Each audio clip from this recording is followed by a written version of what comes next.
Next topic dock and harbour. इस dock and harbour chapter को start करें उससे पहले जो इसका कंसेप्ट है या फिर जहाँ से ये हम लोग इन सारे कंसेप्ट्स को रिलेट कर सकते हैं, पहले उस लाइन पर आते हैं। तो आप इस तरीके से समझने की कोशिश करना कि किसी भी बॉडी के मूवमेंट के लिए फ्रिक्शन की ज़रूरत होती है।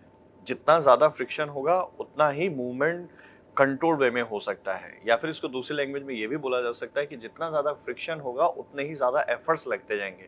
ये सही है बात, लेकिन सेम टाइम पर ये भी रहती है कि अगर उसमें एफर्ट्स तो लग ही रहे, लेकिन जब हम लोग उसको वहाँ पर मूवमेंट जब होने लगेगा तो थोड़ा सा वो कंट्रोल होता हुआ जाएगा। मतलब हम लोग जितना एफर्ट्स देंगे उतना ही उसका मूवमेंट होगा, प्रिडिक्ट करने में कैपेबल होते हैं।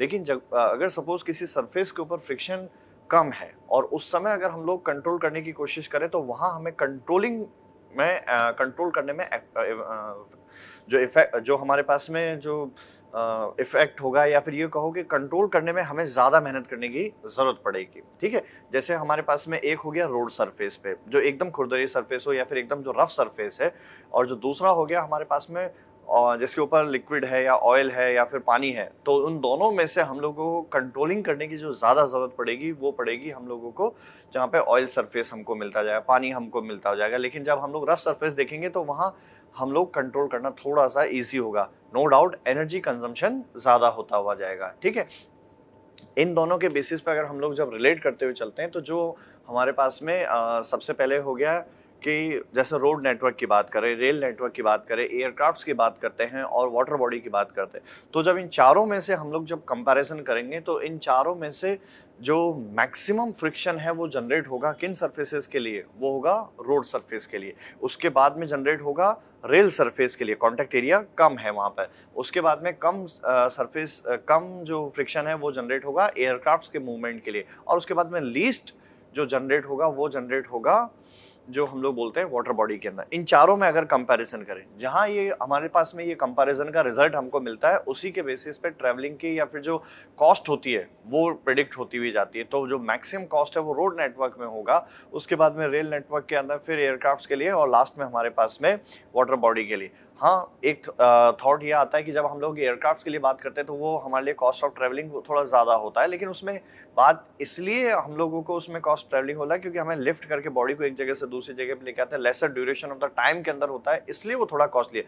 अदरवाइज फ्रिक्शन वाइज वगैरह हम लोग जब देखते हैं तो उसमें अदर जो रोड नेटवर्क, रेल नेटवर्क है, उनके कंपैरिजन में फ्रिक्शन का मैग्नीट्यूड कम होता है। ठीक है, इसके बाद ही फर्दर जब हम लोग यहाँ चेक करते हैं वाटर बॉडी के अंदर तो फ्रिक्शन का मैग्नीट्यूड मिनिमम होता हुआ चला जाता है। अब अगर ये थोड़ा सा कंसेप्ट समझ में आता है तो इस तरह से देखना, वाटर बॉडी के अंदर फ्रिक्शन का मैग्नीट्यूड बहुत कम होता है। ठीक है, होगा तो सही, बहुत माइनर अमाउंट का है, लेकिन अगर फ्रिक्शन का मैग्नीट्यूड बहुत कम है तो उस केस में कंट्रोल करने की रिक्वायरमेंट भी सबसे ज्यादा होती है। ठीक है, इसीलिए वाटर बॉडी में जब हम लोग देखते हैं तो मूवमेंट तो बहुत इजीली हो जाता है, लेकिन जब अगर हम लोग शिप वगैरह को रोकने की जब कोशिश करते हैं तो वो इजीली रुकते नहीं है कहीं पे, वो बस फ्लोट होते हुए चले जाते हैं वहां पर। ठीक है, तो ऐसे कंडीशन से बचने का या फिर इन कंडीशंस के अंदर हमारे पास में रेमेडी बस यही रह जाती है कि हम लोग बहुत पहले से ही वो ब्रेकिंग इफेक्ट को अप्लाई करेंगे, तब जाके बॉडी अपनी लोकेशन पे रुकता हुआ हमें दिखाई देता है। ठीक है, तो जहां ये उसका एडवांटेज है, एडवांटेज ये हो गया कि लेसर अमाउंट ऑफ एफर्ट्स के अंदर भी हम लोग वहां पर ह्यूज अमाउंट ऑफ मटेरियल को ट्रांसपोर्ट करने में कैपेबल होते हैं with the help of this water body system, जिसमें हम लोग शिप्स के साथ इसको कैरी करते हैं। हम लोगों ने प्रैक्टिकल लाइफ में भी देखा होगा कि जब भी कभी मटेरियल को ट्रांसपोर्ट करना होता है आज के डेट में या पहले से भी, तो उस केस में क्या करते हैं, जब भी कार्गो शिप्स वगैरह की बात करते हैं तो उनमें ह्यूज अमाउंट ऑफ मटेरियल जाता है। इतना मटेरियल किसी और तरह से मोड ऑफ ट्रांसपोर्टेशन से पॉसिबल नहीं हो पाता, उसमें एफर्ट्स हमारे कम लगते हैं। लेकिन ये एक एडवांटेज है और वही डिसएडवांटेज हो गया। कैसे, अभी जैसे अगर हम लोग शिप को सामने देखते हैं तो शिप हमें बहुत बड़ा दिखाई देता है, लेकिन जब हम लोग with respect to water body देखेंगे उसको, मतलब सी वाटर के कंपेरिजन में देखेंगे, तो वो शिप बहुत छोटा होगा, स्मॉलर होगा। सी वाटर के अंदर कोरियोलिसिस फोर्सेस के चलते जब सी वेव्स जनरेट होती हैं तो उस सी वेव्स के चलते पूरा का पूरा शिप का कंट्रोल अब वहां पर मशीन में नहीं हो पाता है। तो ऐसे कंडीशन में क्या करता है कि कैप्टन ऑफ द शिप जो है वो एंकर ड्रॉप करता है। अब एंकर ड्रॉप करेगा तो वो नियर टू लैंड एरिया ही होना चाहिए। मतलब आप ऐसे समझो कि जो लैंड एरिया है उसके नजदीक वाली जो जगह होगी वहीं पर हमारे पास में एंकर ड्रॉप किया होगा, तो वो एंकर जाके किसी एक पर्टिकुलर रॉक के अंदर जाके अगर स्टक हो जाता है तो अब वो पूरा कंट्रोलिंग वहां से होता हुआ हम लोगों को दिखाई देता है। और ये जो अरेंजमेंट इस तरीके से हमारे पास में हो गया तो अब क्या हुआ, बैड वेदरिंग कंडीशन स्टार्ट हो चुकी है जिसके अंदर मतलब सी वेव्स वगैरह जनरेट हो चुकी होंगी। अब इन सी वेव्स के अंदर हमारा कंट्रोल तो है नहीं, लेकिन उस केस में जो पूरा कंट्रोल है वो एंकरेज किया हुआ जो हमारे पास में स्टोन या रॉक के साथ में जो बॉन्ड बन चुका है, अब वो पूरे शिप का कंट्रोल वहां से होता हुआ जाएगा। और अगर ऐसी कंडीशंस आएंगी तो जहां पर सी वाटर डेप्थ भी हमें कम मिल जाए, जहां पे रॉक्स हमको मिलेंगे, तो ऐसा पर्टिकुलर एरिया जिसके अंदर हम लोग बैड वेदरिंग कंडीशन के अंदर सेफ एंकरेज फील करते हैं या सेफ एंकरेज दिया जाता है शिप्स को, that particular area is called as a harbour, उसे हम लोग हार्बर बोलते हैं। ठीक है, ये दो टाइप के हो गए, एक तो हो गया हमारे पास में मैन मेड और दूसरा हो गया natural.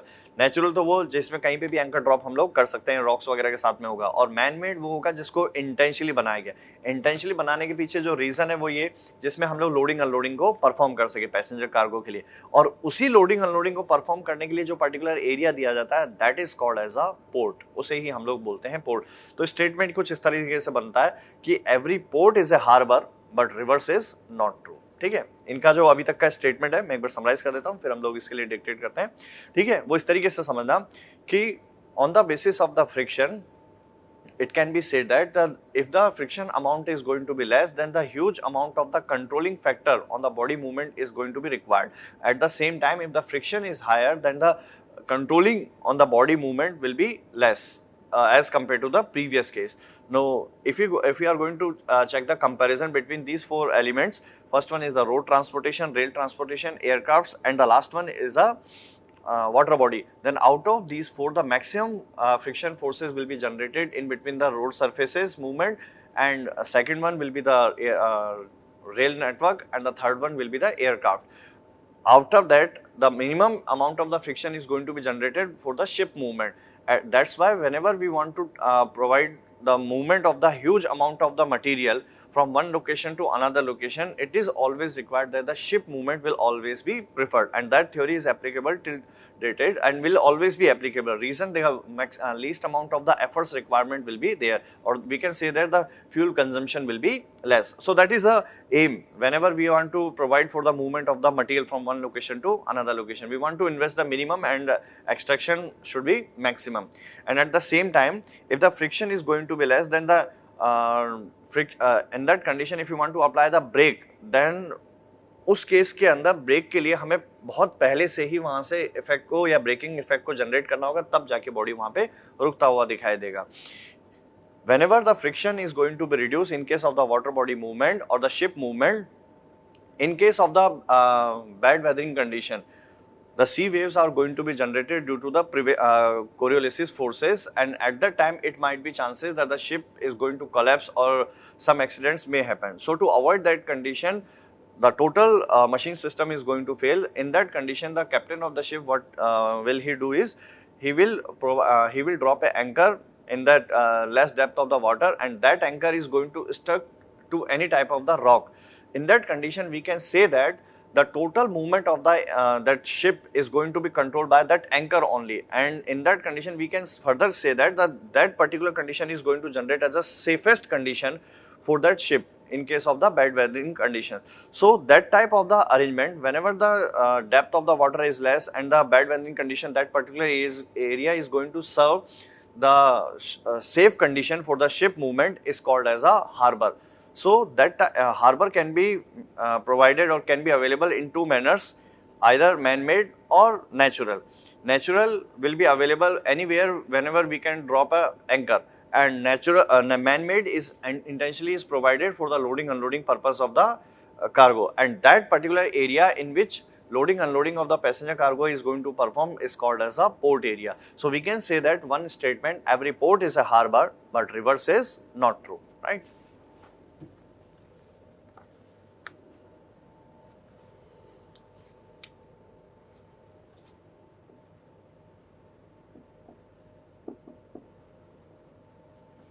Harbor provides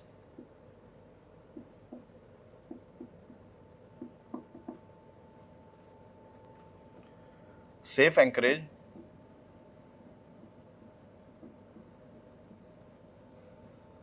to ships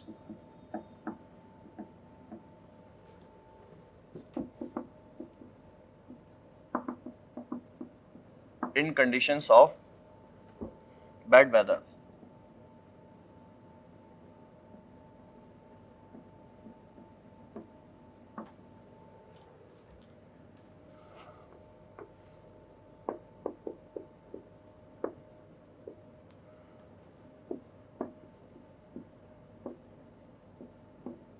Ports are used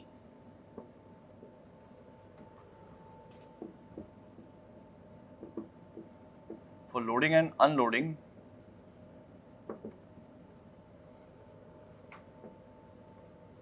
of passengers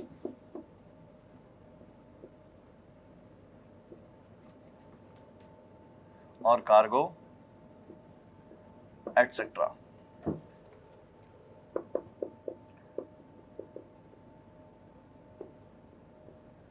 Every port is a harbor,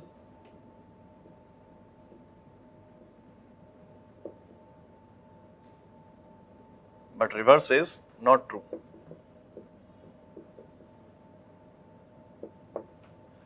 right statement कुछ इस तरीके से फर्स्ट हो गया harbour provides safe anchorage to ships in conditions of bad weather.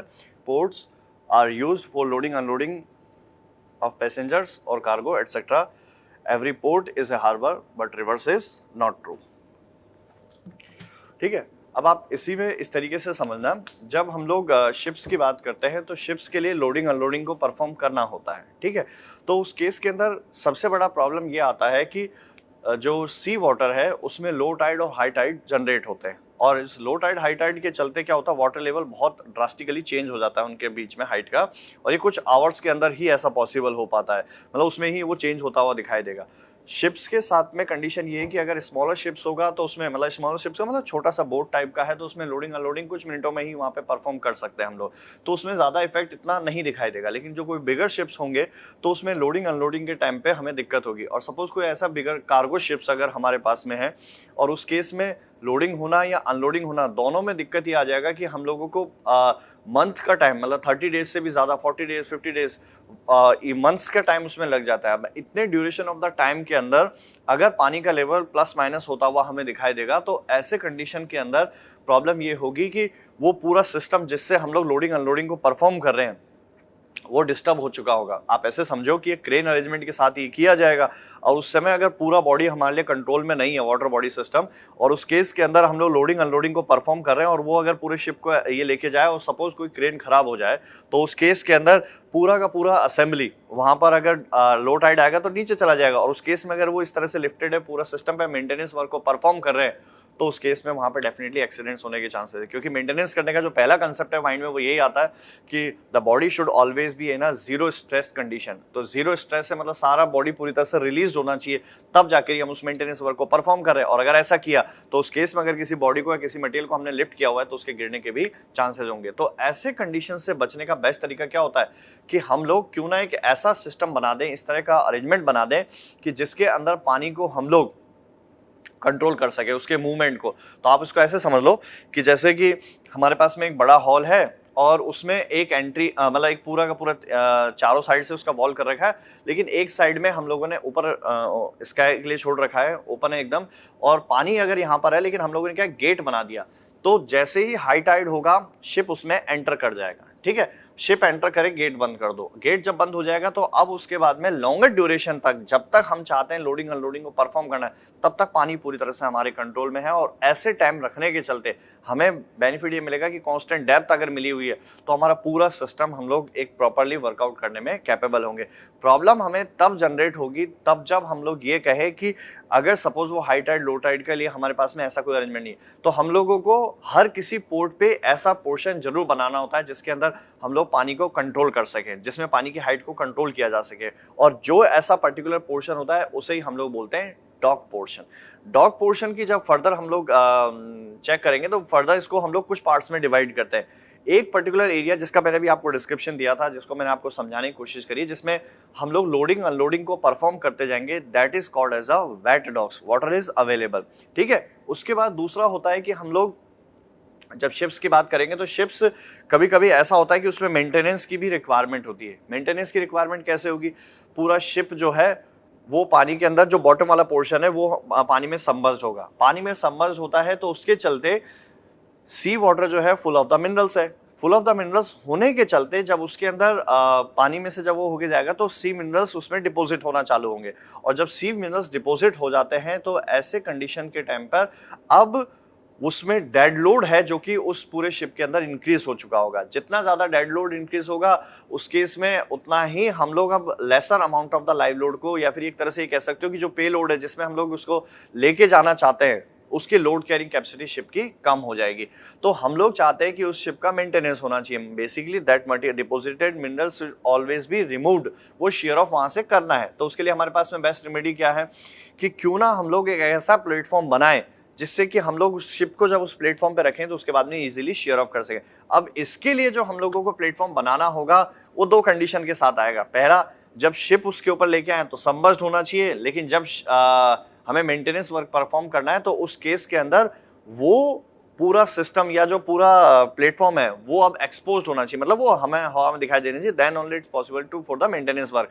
तो ये सारा अरेंजमेंट इस तरह से हो सकता है। आप ऐसे विजुअलाइज करो या समझने की कोशिश कीजिए कि हम लोग उसी में बात करें, चारों तरफ से वॉल है, एक गेट से एंटर किया, शिप एंटर करेगा, हाई टाइड है उसके अंदर, हमने प्लेटफॉर्म बना रखा है, पूरा प्लेटफॉर्म सबमर्ज्ड है पानी के अंदर, और उस केस में शिप जब उस एग्जैक्ट लोकेशन पे जब खड़ा होता है तो वहां पे खड़ा होने के बाद में अब हम लोग ये कह सकते हैं कि शिप यहाँ पे रुका हुआ है। इसके बाद हम लोग आसानी से वहां से जब वो पूरी तरह से शिप वहां पर आ चुका होगा अपने लोकेशन में, उसके बाद गेट ओपन करेंगे तो लो टाइड में सारा पानी चला गया वहां पे, ठीक है, मतलब बेसिकली पानी का लेवल बहुत कम हो जाएगा। उसके बाद जब वो सरफेस या प्लेटफॉर्म हमें विजिबल हो जाएगा तब हम लोग गेट को क्लोज कर देंगे और लो टाइड में ही हम उसका मेंटेनेंस वर्क को परफॉर्म किया जाएगा। जब उसका मेंटेनेंस कंप्लीट हो जाएगा तो उसके बाद क्या करेंगे, वापस से हम लोग पानी के लेवल को बढ़ा देंगे, ठीक है, और पानी का लेवल बढ़ने के लिए क्या, गेट ओपन करोगे, हाई टाइड में बढ़ जाएगा और उसके बाद शिप को वापस इस तरह से छोड़ दिया जाएगा। सो ऐसा अरेंजमेंट जिसमें सर्विसिंग एंड मेंटेनेंस करने के लिए हम लोगों को पानी को इस तरह से हाई टाइड और लो टाइड में कंट्रोल करना होता है, उसे ही हम लोग बोलते हैं ड्राई डॉक्स। तो ये हमारे पास में कुछ डेफिनेशंस हैं, मैं एक बार समराइज कर देता हूं।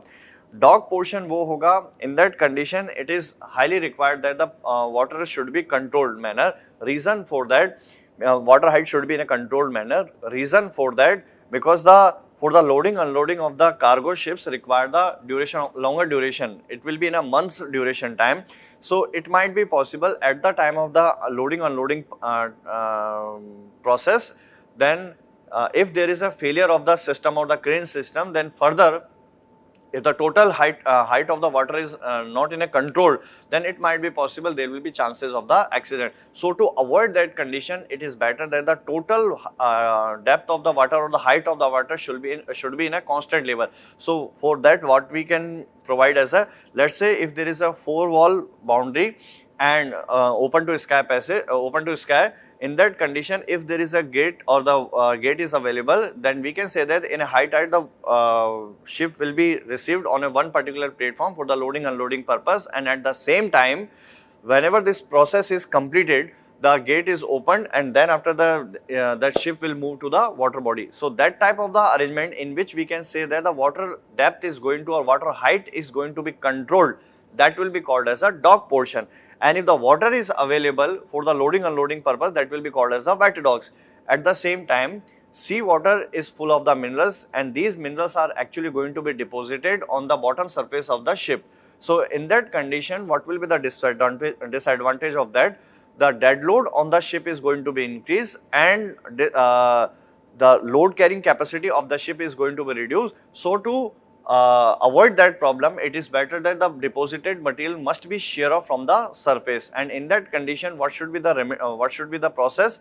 Let's say if there is a platform, that platform must be first, that should be submerged in a high tide and that should be available for the exposed to weathering, the surface should be exposed when the low tide is occurred in that particular area. So if we are able to make that that type of the arrangement, then we can say that in a high tide the ship will be entered and after receiving the ship on a one particular platform, then we can say that after receiving that ship on that platform, we can say that the gates are going to be opened so that the water will be removed in a low tide, so we can perform the maintenance work on that ship, and after properly after full of the maintenance work is completed, then after in a high tide we can say that again the ship should be sent to the water body, and that type of the arrangement in which we can say that the servicing and maintenance work is going to be performed in a dockyards, that is called as a dry docks.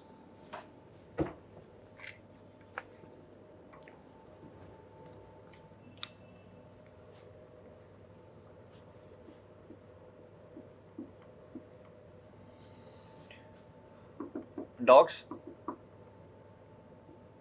these are necessary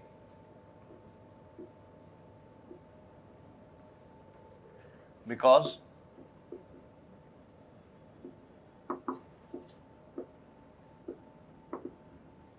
discharging of cargo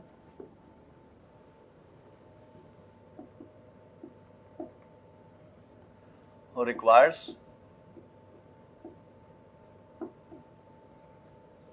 number of days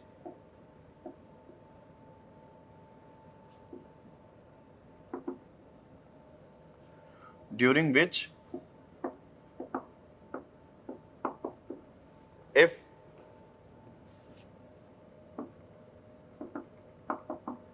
ship is subjected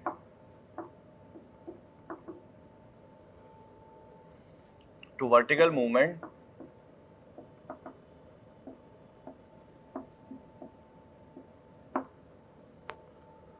by the tides,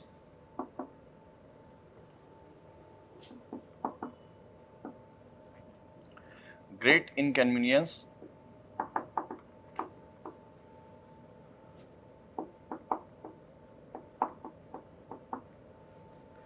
will be caused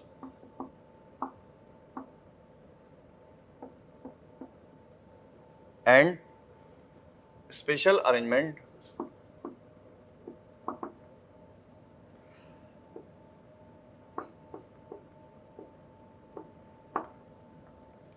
will be made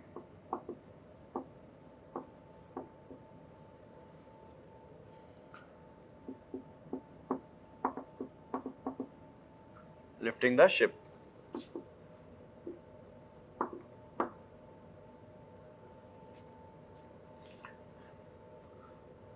Next point, docks which are used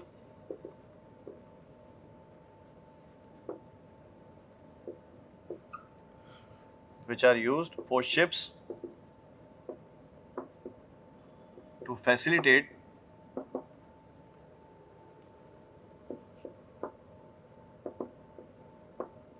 loading and unloading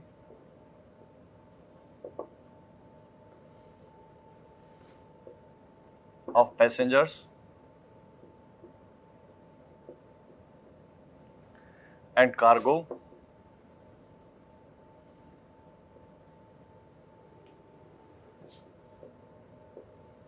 are known as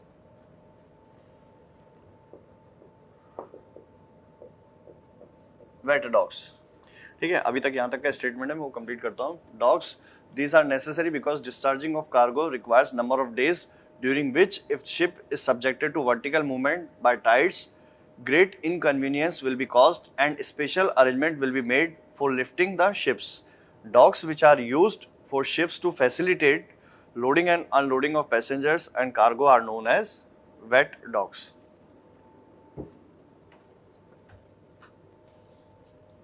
Next point,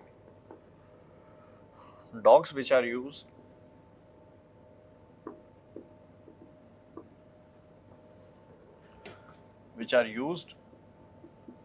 for maintenance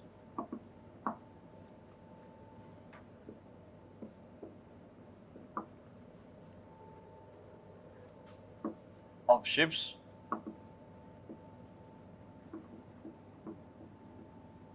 are known as dry docks.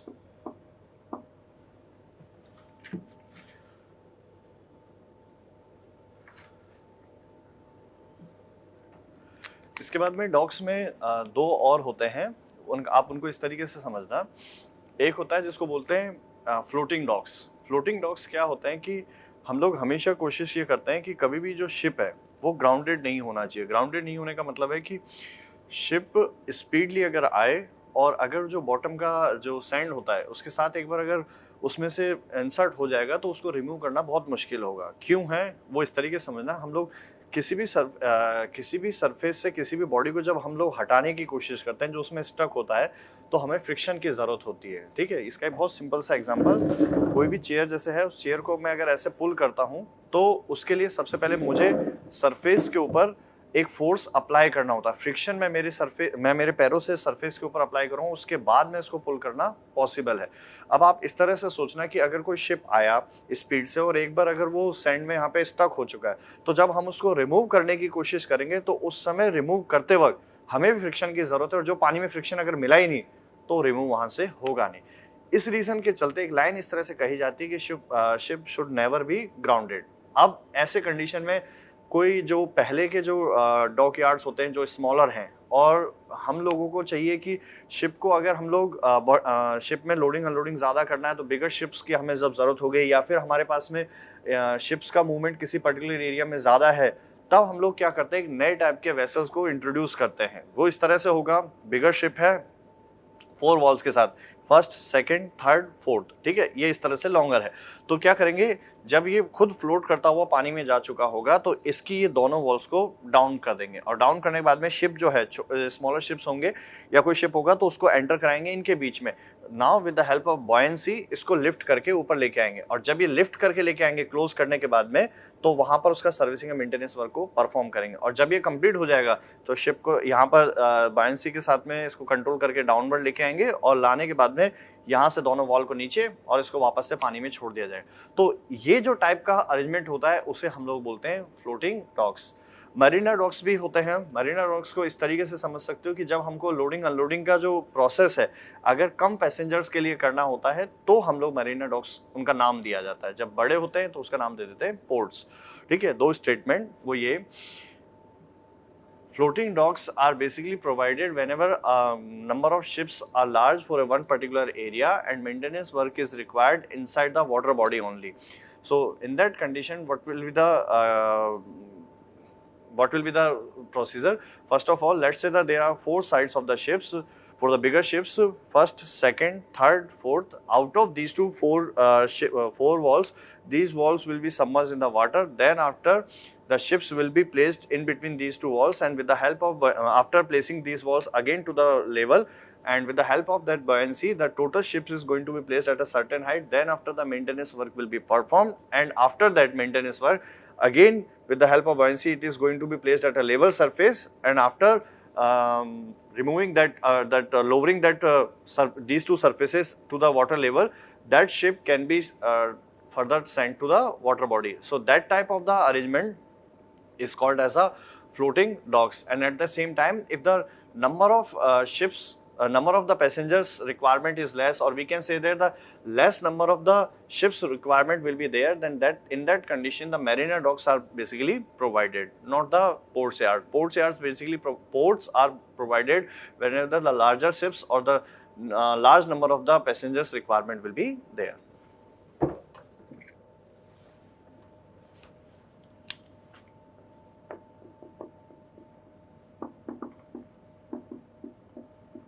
Floating docks.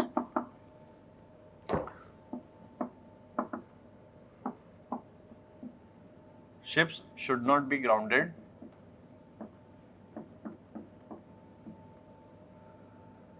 And if the maintenance of ship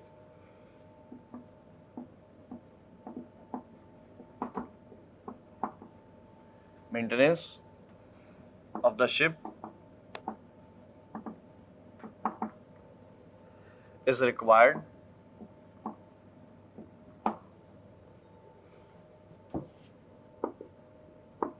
then a floating vessel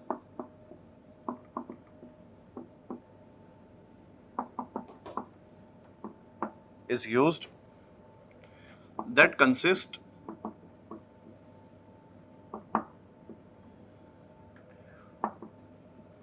two side walls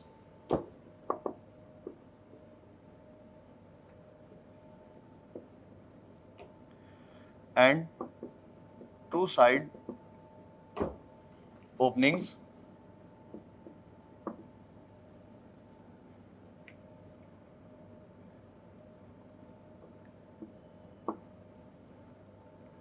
so that ship can enter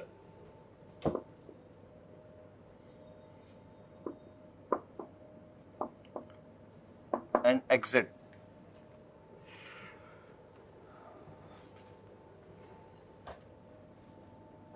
Next is marina docks.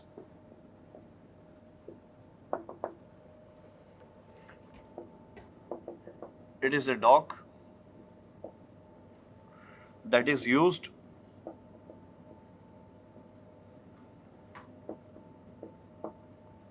for less number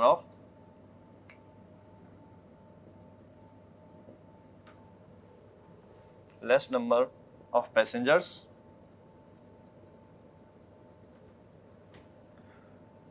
ships और cargo. ठीक है, यहाँ का statement इस तरीके से देखना, floating docks, ships should not be grounded and if the maintenance of the ships is required then a floating vessel is used that consists two side walls and two side opening so that the ship can enter and exit. ठीक है, and exit. Marina docks, it is a dock that is used for less number of passengers, ships और cargo. ठीक है,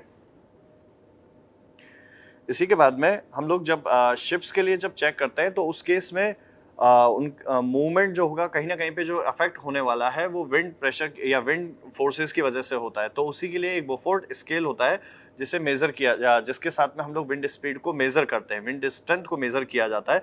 इसमें 0 से लेकर 12 तक total इसके 13 सेगमेंट्स होते हैं जो कि हम लोग कंसिडर करते हैं, जिसके बेसिस पर बताते हैं कि कितना ज़्यादा डैमेज होने के चांसेस होंगे। ठीक है, डायग्रामिकली रिप्रेजेंट किया जाता है। ठीक है, इसका स्टेटमेंट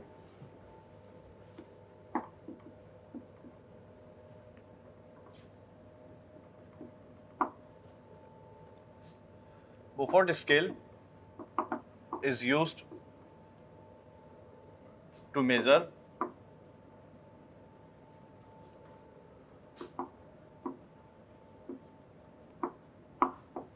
strength of wind,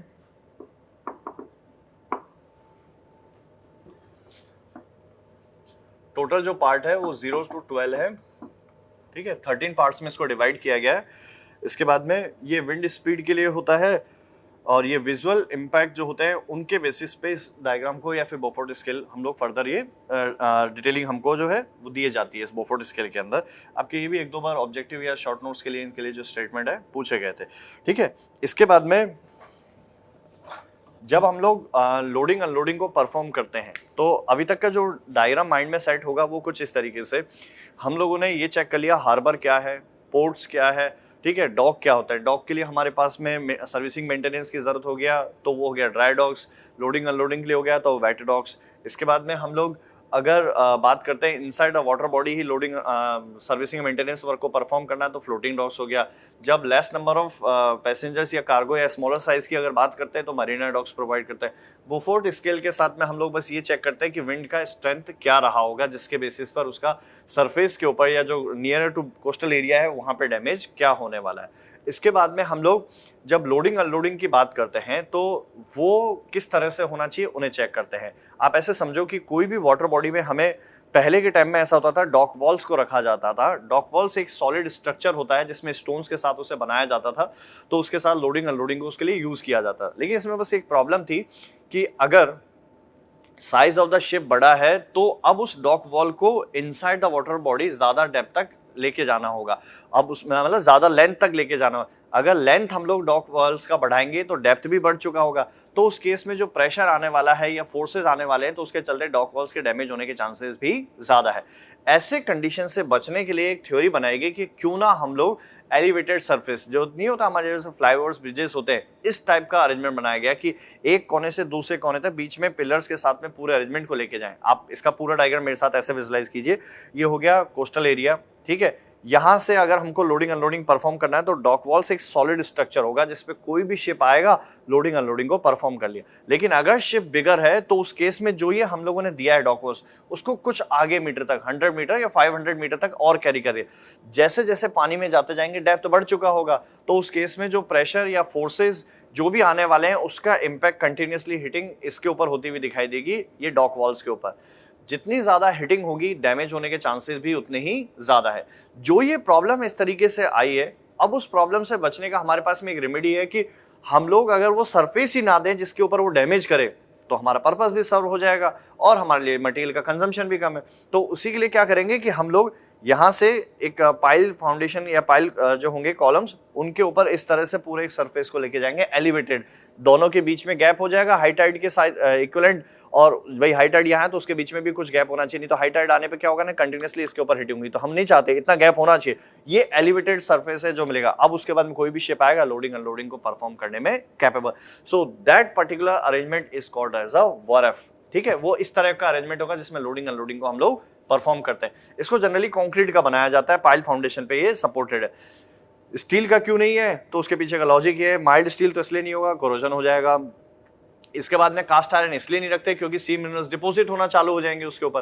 हालांकि कंक्रीट पे भी डिपॉजिट होंगे, लेकिन सी मिनरल्स अगर वहां डिपॉजिट हुए तो उसकी लाइफ को कहीं ना कहीं पे वो ज्यादा डैमेज करते जाएंगे, ज्यादा मेंटेनेंस की रिक्वायर्ड हो जाएगी as compare to concrete. Concrete का एरिया ज्यादा होता है तो उसके चलते इतने ज्यादा हमें प्रॉब्लम क्रिएट होते हुए नहीं दिखाई देती, और स्टील हमारे पास में थोड़ा सा कॉस्टलियर रह जाता है। ठीक है, अब इसके बाद में इस तरह से देखना कि हम लोग क्या करते हैं कि सपोज एक दूसरा अरेंजमेंट ये रख सकते हैं कि जब भी कोई शिप किसी भी इस डॉक वॉल्स की बात करें या वॉरफ के साथ होगा, तो जब वो कनेक्ट होने लगेगा तो कुछ ना कुछ इंपैक्ट फोर्स वो जरूर इंप्लीमेंट करता है। उसके इस तरह से फोर्स इंप्लीमेंट करने के चलते डेफिनेटली अब उस सरफेस की लाइफ कम हो जाएगी, क्योंकि इंपैक्ट फोर्स आएगा, स्पीड ज्यादा है। तो उस केस में बचने का एक तरीका होता है, क्या करते हैं कि उसमें कुशन टाइप का अरेंजमेंट हम लोग लगा देते हैं, कुशनिंग अरेंजमेंट होगा। तो जैसे अगर ये हमारे पास प्लेटफॉर्म है तो जब शिप्स इस पे आने लगेगा तो कुशंस है वो प्रेस हो जाएंगे, और जैसे ही शिप वहां से हटेगा तो वो ओरिजिनल शेप को गेन कर। तो इस टाइप का अरेंजमेंट है जो कि हम लोगों को वहां पे दिखाई देता जाएगा। ठीक है, तो ये जो कुशन होते हैं इसी को हम लोग बोलते हैं फेंडर्स। इसको सीधा सिंपल लैंग्वेज में अगर आज के टर्म में हम लोग बोले तो यही होते हैं हमारे पास में टायर्स, जो इंडिया में हम लोग यही यूज करते हैं। स्मॉलर साइज होता है तो छोटा कार का टायर लगा देते हैं, बिगर होता है तो उस केस में ट्रक्स वगैरह के टायर्स हैं जिसको लगा दिया। तो होगा क्या, जैसे शिप कनेक्ट होगा वो टायर प्रेस हो जाएंगे, और जब वो ओरिजिनल जैसे शिप वहां से हटेगा तो ओरिजिनल शिप को गेन को कर जाएगा। That is called as a elasticity. तो वो इलास्टिसिटी की प्रॉपर्टी है जो यहाँ पर जनरेट होती है, उसे बोलते हैं फेंडर। ठीक है, ये दो पॉइंट्स हो गए, वॉरफ और फेंडर। वॉरफ वो फिक्स्ड प्लेटफॉर्म है। वॉरफ is a fixed type of the platform on which the loading unloading of the passenger and cargo is performed. In that condition, we want to avoid the use of the dock walls. Reason for that, by increasing the size of the ship, definitely the length of the that dock walls, and at the same time the depth of the dock walls requirement will be more, and in that condition the cost of the project is going to be increased, and at the same time the life of that dock walls is less. Reason, because that dock wall is continuously going to get the hit from the water. So to avoid that condition, let's say if there is a particular type of the platform which is elevated as compared to the high tide area, that type of the margin if we have provided, then in that condition we can say that definitely that particular platform is above the water, so the life will be more, and that platform is going to serve the platform, that platform is going to serve a place on which the loading unloading of the passenger cargo is performed. And at the same time that arrangement is called as a wharf, and whenever the ships are going to connect it to that particular wharf or the dock walls, some amount of the impact forces must be transmitted. So to increase of the life of that wharf or the dock walls, it is better that some type of the cushioning arrangement must be provided.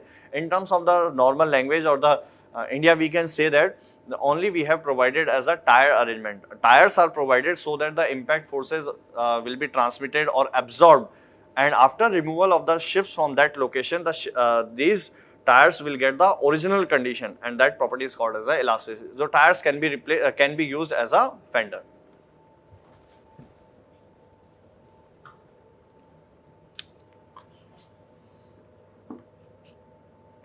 Wharf,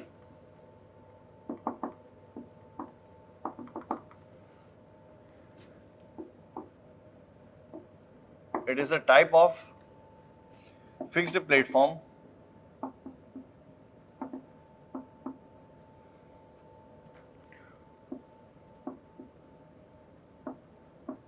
usually on pile foundation,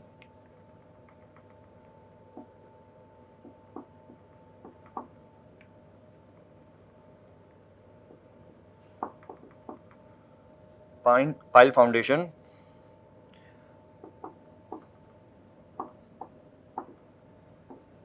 where ships are loaded and unloaded.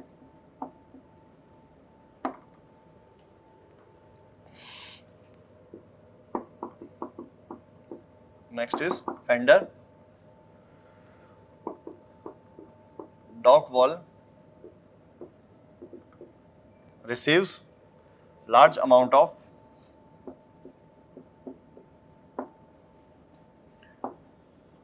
impact forces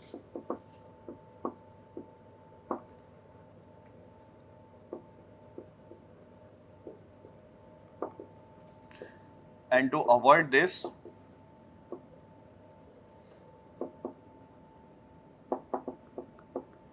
cushions are provided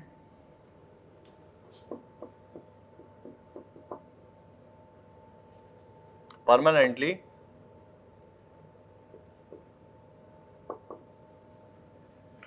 with dock walls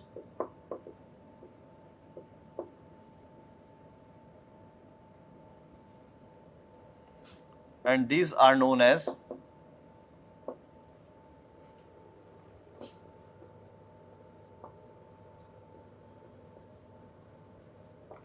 fenders. ठीक है, मैं statement एक बार फिर बोल देता हूँ।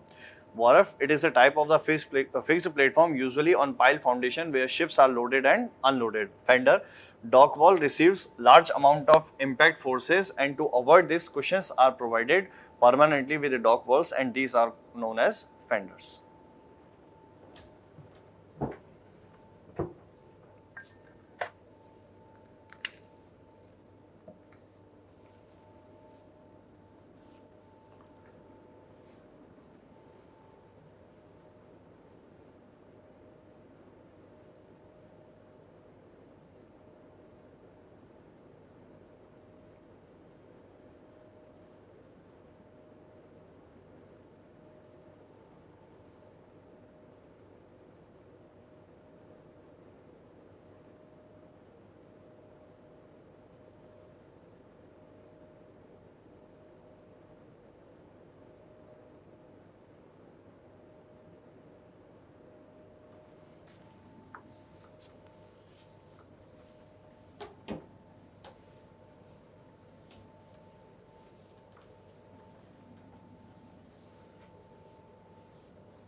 ठीक है, अब इस तरह से देखना, जब भी कभी शिप को हम लोग कनेक्ट करते हैं फेंडर के साथ में वॉरफ पर, ठीक है, तो उस समय होता यह है कि वो इम्पैक्ट फोर्स तो सारे फेंडर ने एब्जॉर्ब भी कर लिए, वॉरफ पे कनेक्टेड भी है, डॉक वॉल्स पे भी कनेक्टेड है।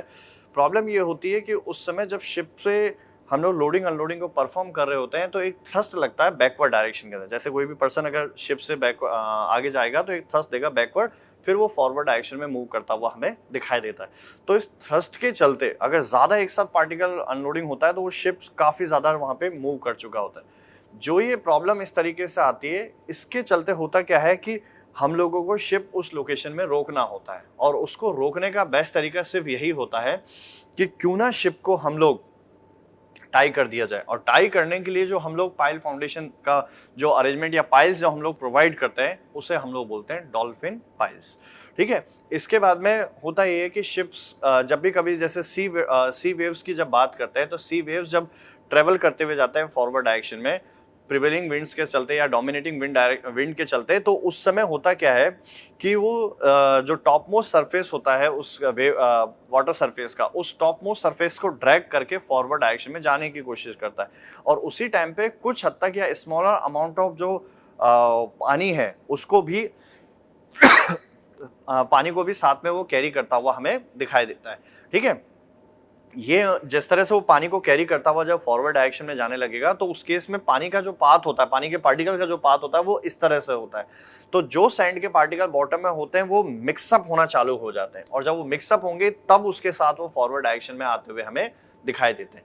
जब ये प्रॉब्लम इस तरीके की होती है तो होता क्या है कि जब वो एक साथ तो मिक्सअप हो चुके होंगे, वो कैरी भी होते हुए जाएंगे, लेकिन उसमें क्या होगा, कुछ टाइम के बाद में धीरे धीरे जब उस वेव की इंटेंसिटी कम होने लगेगी तो उस समय वो सैंड के पार्टिकल बॉटम में डिपॉजिट होना स्टार्ट हो जाएंगे। अब पानी भी सरफेस पे है, movement backward forward movement backward movement चलता रहेगा, तो उसके चलते जो सैंड के पार्टिकल का डिपोजिशन है वो जिगजैग होता हुआ हमें दिखाए। So that type of the deposition is called as a littoral drift. ठीक है। इसके बाद में ये होता है कि जब भी हम लोग पूरा का पूरा जैसे सैंडी सरफेस है, ये पूरा बिलो द वाटर सरफेस जो होगा वो हमारे पास सैंडी सरफेस मिलेगा। इस सैंड को हम लोग रिमूव करते हैं। ठीक है। तो जो रिमूवल का प्रोसेस होता है उसको हम लोग ड्रेजिंग वर्ड बोलते हैं। इसकी रिक्वायरमेंट क्या होती है, तो आप ऐसे समझना, पोर्स को दो पार्ट में डिवाइड किया जाता है, स्मॉलर पोर्स हो गया, बिगर पोर्स हो गया। तो कभी ये स्मॉलर और बिगर का जो लॉजिक है वो इस तरीके से मिलता है कि जब किसी एक पर्टिकुलर पोर्ट के ऊपर बिगर शिप्स की लोडिंग अनलोडिंग होती है तो उसे बिगर पोर्ट्स बोल दिया जाता है। जब किसी पे लोडिंग अनलोडिंग स्मॉलर का होगा तो उसे स्मॉलर हम लोग पोर्ट बोल देते हैं।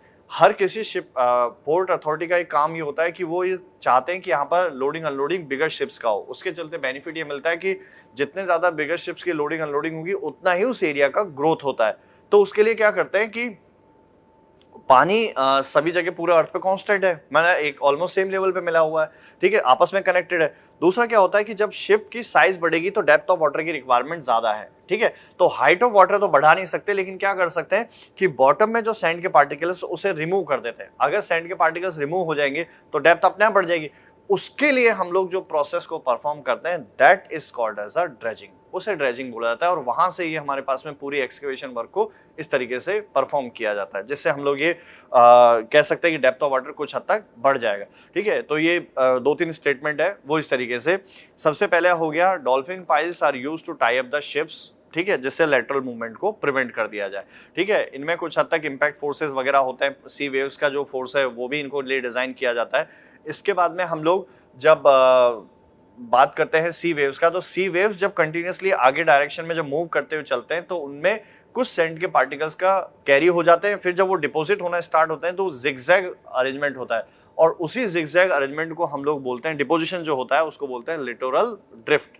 ठीक है, इसके बाद में जो यहाँ पर फर्दर हम लोगों को एक्सकेवेशन वर्क अगर परफॉर्म करना पड़े बिलो द वाटर सरफेस, जिसमें सैंड पार्टिकल्स को रिमूव करना है, ठीक है, ताकि डेप्थ ऑफ वाटर बढ़ जाए, तो उसमें क्या करता है, एक पहले मटेरियल को क्लब किया, मतलब बॉटम से एक्सकेवेट करेंगे, पोरस मीडियम होता है, पानी तो निकल जाता है, और सैंड को कलेक्ट करके बोट के साथ हम लोग आउटसाइड थ्रो करें। So that type of the arrangement is called as a dredging, excavation below the water surface.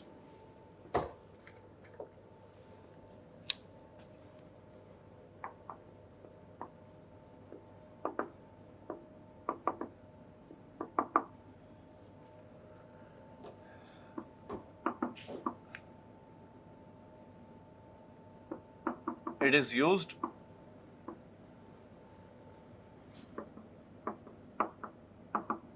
to tie up ships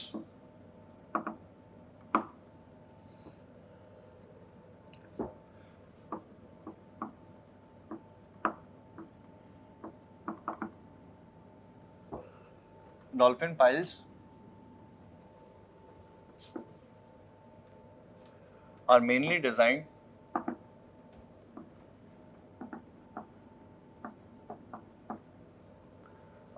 for resisting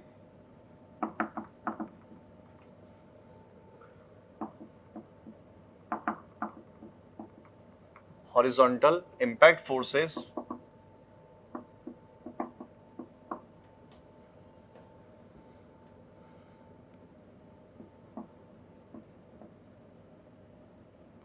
or water current forces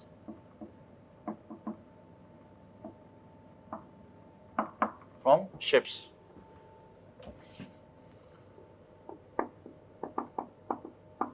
Littoral drift.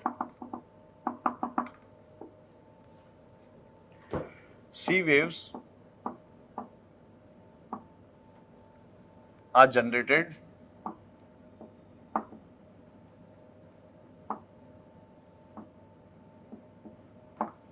by prevailing winds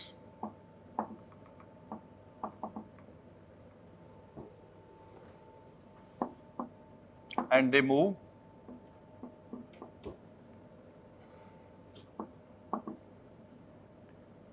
lighter particles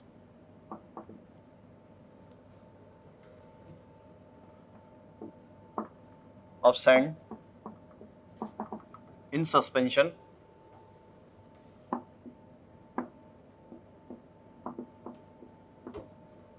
so that suspended sand in suspension, full stop.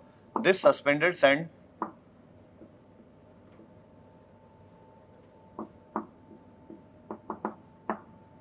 is carried in a zigzag manner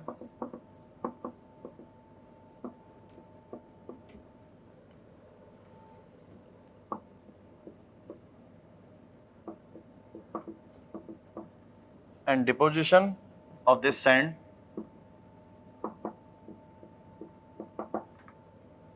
is known as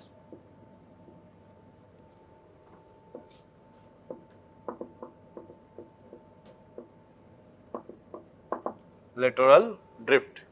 ठीक है, इसमें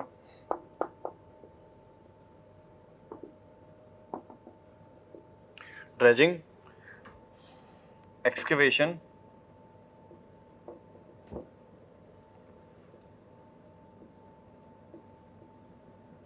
below water surface,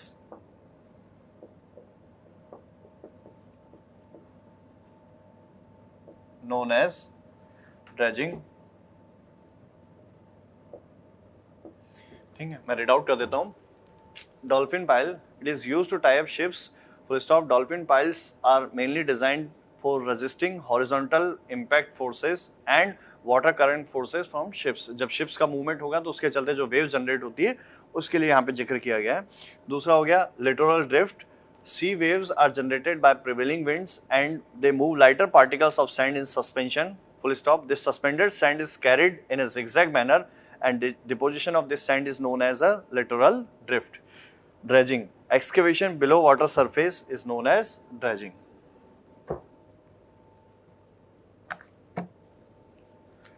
ठीक है, इसके बाद में जब भी कभी कोई भी कंस्ट्रक्शन किया जाता है या फिर खुद जो रॉक्स होते हैं वाटर बॉडी के नज़दीक वाले, तो उन सभी में सबसे ज़्यादा प्रॉब्लम ये होता है कि सी वेव्स कंटिन्यूसली हिटिंग करते हुए चलते हैं। जैसे फटीग फिनोमेना होता है, कंटिन्यूसली हिटिंग वाला होता है। ठीक है, तो वो साइक्लिक लोडिंग है जो कि वहाँ पे मिलने वाला होता है। तो ऐसे कंडीशन में सी वेव्स में एनर्जी बहुत ज़्यादा होती है और जितनी ज़्यादा ये एनर्जी होगी उस केस में जैसे ही वो फोर्स अप्लाई करेंगे तो डैमेज होने के चांसेस भी ज़्यादा होते हैं। इनसे बचने का बेस्ट तरीका ये होता है कि सी वेव ऐसा कोई अरेंजमेंट हम लोग रख दें जिसके चलते जितना भी सी वेव्स अपनी एनर्जी को लेके आ रहे हैं अगर वो डिस्पर्स हो जाए, उनकी इंटेंसिटी कम हो जाए, तो हम लोग ये कह सकते हैं कि शायद जो स्ट्रक्चर या रॉक्स वगैरह जो भी अरेंजमेंट है हमारे पास में उनकी लाइफ वहां पर बढ़ जाएगी, नहीं तो कंटिन्यूसली इरोजन होता हुआ वहां पे दिखाए। सो उस अरेंजमेंट को हम लोग बोलते हैं ब्रेक वाटर्स, जो कि उस एनर्जी को डिस्पर्स करने के लिए काम में आता है। टेट्रापोड्स इसका बेस्ट एग्जांपल है।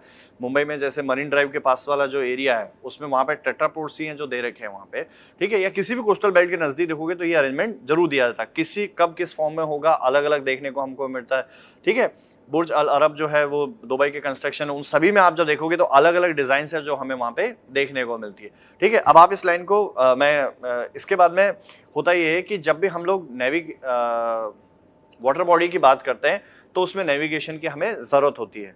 आप लोग ऐसे समझना, अभी के टाइम में हम लोग क्या करते हैं कि with the help of GPS हम लोग एग्जैक्ट लोकेशन को बताने में कैपेबल होते हैं, लेकिन हर कंट्री के पास में वो लग्जरी नहीं होती जिसके बेसिस पे वो अपनी लोकेशन को इजीली बता सके, या इससे पहले तो वो सैटेलाइट वाली फैसिलिटी थी भी नहीं है सभी कंट्रीज के पास में। तो ऐसे कंडीशंस के अंदर वाटर बॉडी में मूवमेंट कैसे होगा, कैसे वो कंट्रोल करते जाएंगे, तो उसके लिए ऑल ओवर द वर्ल्ड ऐसे ट्रीटी साइंड है कि जिसके अंदर होता यह है कि हर कंट्री को कुछ ना कुछ स्ट्रक्चर्स जरूर बनाने होते हैं नियर टू वाटर बॉडी। उसका बेनिफिट ये मिलेगा कि अगर वो स्ट्रक्चर्स बने हुए हैं तो दिन में जाकर उस हाइट ऑफ द स्ट्रक्चर उसमें कलर बैंड्स होते हैं, मतलब red, white, yellow, black, blue, ये कुछ कलर बैंड्स होते हैं।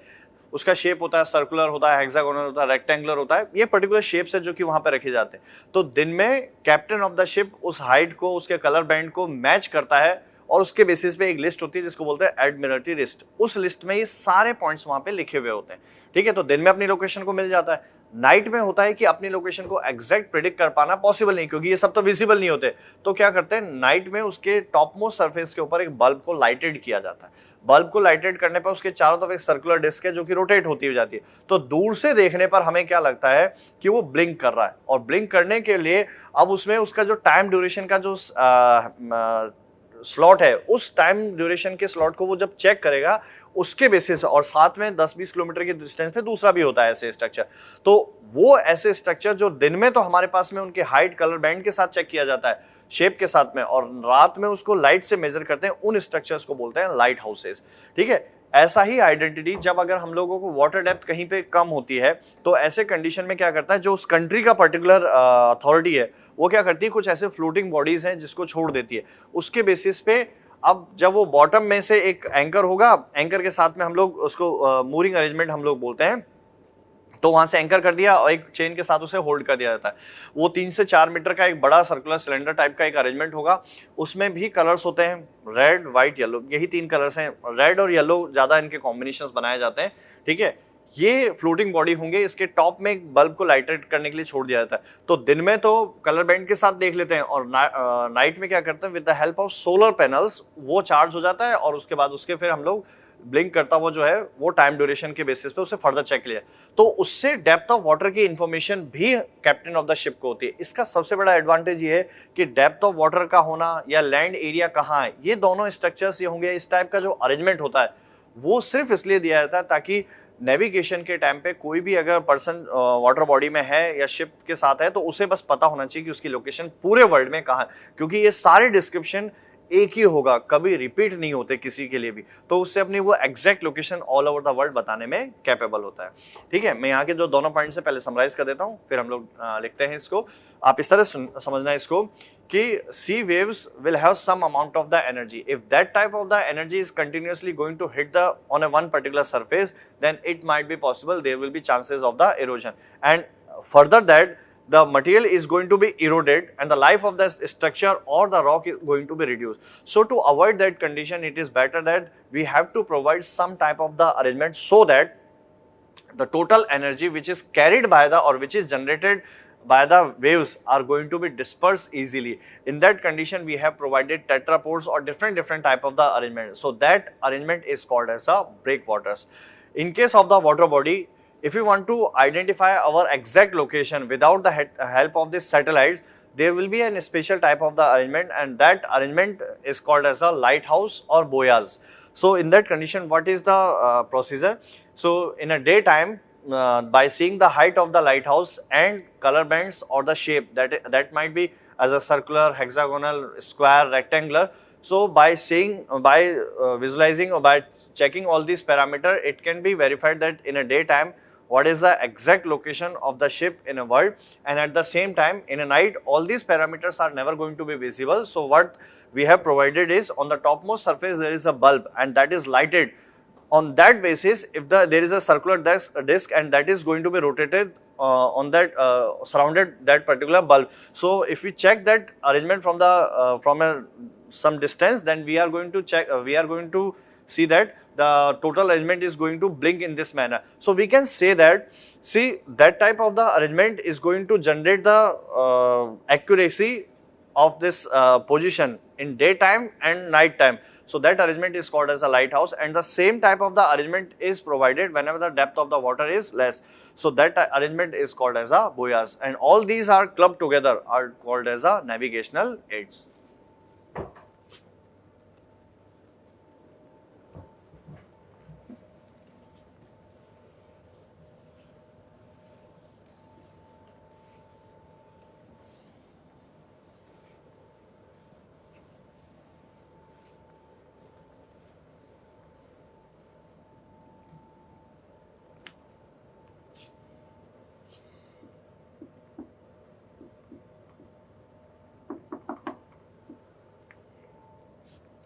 Breakwater, the protective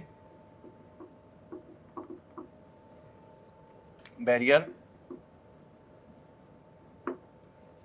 constructed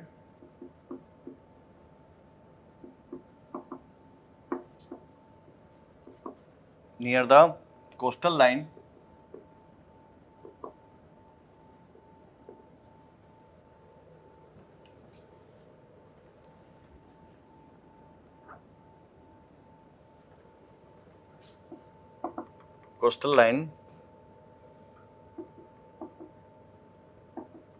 to keep the harbor water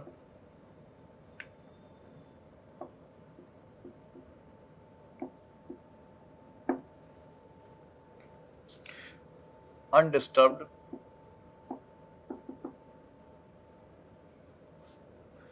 by the effect of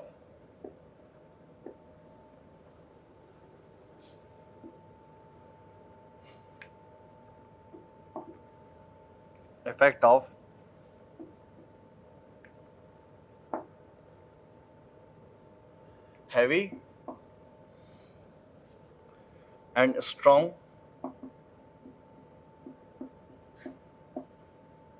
sea waves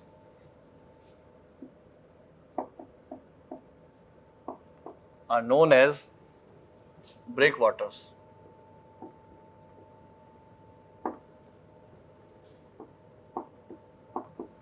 For example, tetrapods.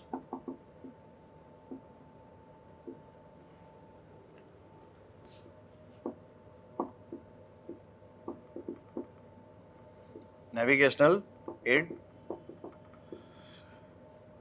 Any device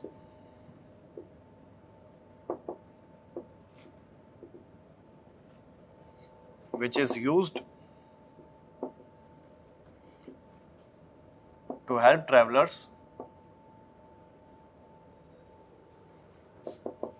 in navigation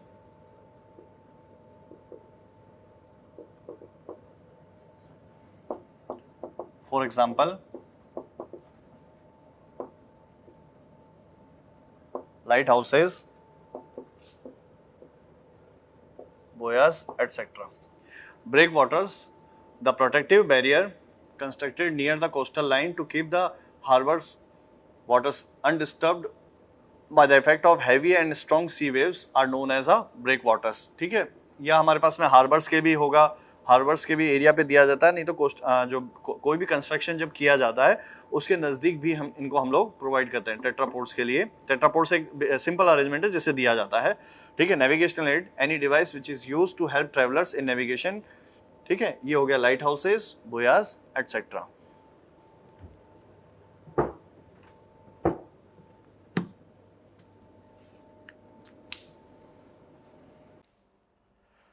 यहाँ तक हमारे पास में डॉक एंड हार्बर के जो क्वेश्चंस हैं या जो उनके कंसेप्ट्स थे वो भी क्लोज होते हैं. रेलवे इंजीनियरिंग के अंदर एक न्यू थ्योरी है जिसे इंट्रोड्यूस किया गया है. तो पहले मैं उस थ्योरी के जो फॉर्मूलेज हैं वो मैं आपको यहाँ पे डिक्टेट कर देता हूँ, या मैं उसको एक बार लिख देता हूँ, समझा देता हूँ. फिर उसके बाद में उनके मॉडिफिकेशन का रीज़न क्या था वो डिस्कस कर देते हैं, और साथ में आपके 2-3 क्वेश्चंस के साथ में आपको प्रैक्टिस करा देता हूँ, जैसे कि आप लोग उसको एक्चुअली में सॉल्व करने में भी कैपेबल हो सको. ठीक है, तो सबसे पहले इसमें जो ब्रॉड गेज डिस्टेंस है वो है 1.750 मीटर. सेकंड हो गया रेडियस ऑफ द कर्व है 1750 metre divided by d degree. ठीक है, नेक्स्ट हो गया इसमें Martin's formula Vmax equal to R-70. Next Vmax equal to 4.6 root R. ठीक है, E actual should not be more than 16.5 centimeter. Formula remains the same, that is GV square divided by 127 R. ठीक है, next जब हम लोग Kent efficiency के लिए देखेंगे, दैट लिमिट इज 7.5 सेंटीमीटर.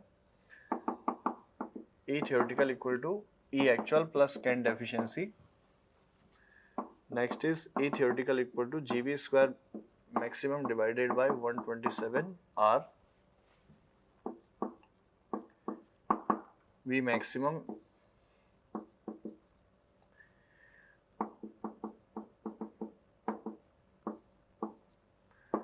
ठीक है। इसमें ई थ्योरेटिकल अभी मीटर में लिखा हुआ है, इसको अगर mm में हम लोग लिख देंगे, ठीक है, तो उसको मल्टीप्लाई करने के लिए यहाँ पे 1000 से मल्टीप्लाई कर दो, इसमें भी 1000 से मल्टीप्लाई हो जाएगा वो, ठीक है। अब ये जी की डिस्टेंस कितना है 1.750, ये गेज डिस्टेंस, ठीक है। अब इन वैल्यूज को पुट करते हैं, ई थ्योरेटिकल हो गया ई एक्चुअल प्लस करंट एफिशिएंसी, दोनों mm में लिख दिया, 127 R 1000 डिवाइडेड बाई 1.750 मीटर। इनको जब मल्टीप्लाई करेंगे तो आंसर मिलेगा 0.27 square root of R E actual plus current efficiency, ठीक है। ये हमारे पास में कुछ इनके पैरामीटर्स हो गए। यहाँ पे जो ध्यान देना था वो ये ई एक्चुअल mm में, करंट एफिशिएंसी mm, ठीक है। नेक्स्ट इसमें length of transition curve,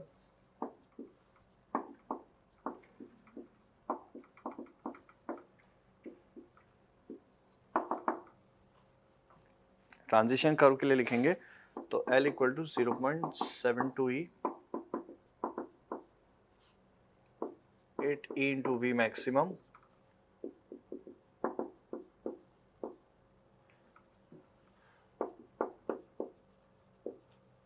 of course तीनों में से मैक्सिमम को ही हम लोग कंसीडर करेंगे, L इन मीटर,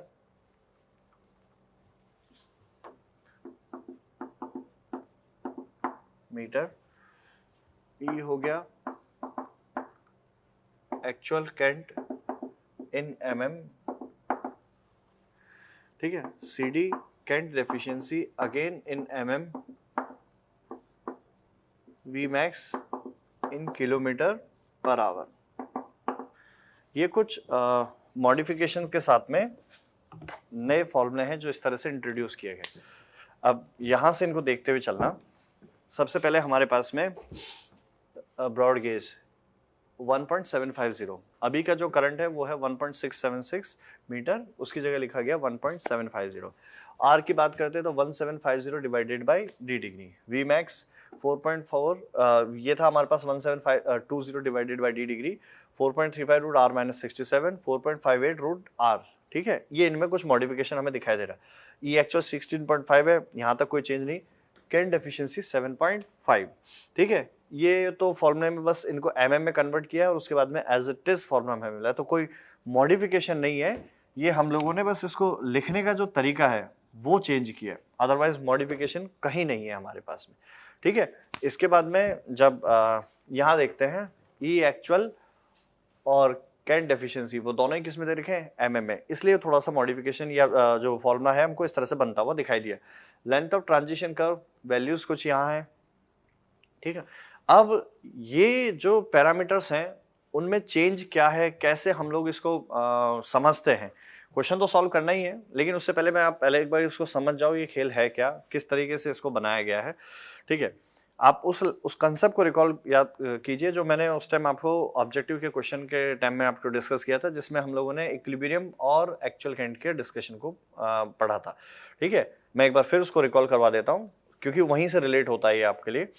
इस तरह से देखो, horizontal curve is actually going to be divided into 3 segment, straight track, transition and the last one will be as a circular. कोई ऐसा पाथ है इस तरह से, तो स्ट्रेट, ट्रांजिशन, सर्कुलर, ठीक है। अब आप ऐसे समझना कि स्ट्रेट ट्रैक पे जो भी स्पीड है उसके कंपैरिजन में ट्रांजिशन जोन के अंदर स्पीड कम हो गई होगी, सर्कुलर आर्क में और भी कम हो गई होगी, ठीक है। हम लोगों ने सुपर एलिवेशन को ग्रेजुअली इंक्रीज करके दिया होगा इस ट्रांजिशन जोन में, उसके बाद में सर्कुलर में सफिशिएंटली वो स्पीड हमारे पास में सुपर एलिवेशन वहां पे मिलता हुआ दिखाई देगा, ठीक है। अब इस बात को कैसे रिलेट करें फर्दर, तो आप ऐसे समझना कि जब ट्रांजिशन जोन की बात करते हैं तो उस समय स्पीड ऑफ द व्हीकल ज्यादा है, स्पीड ऑफ द व्हीकल ज्यादा है और सुपर एलिवेशन कम दिया है, क्योंकि सुपर एलिवेशन तो बहुत ग्रेजुअली दिया गया।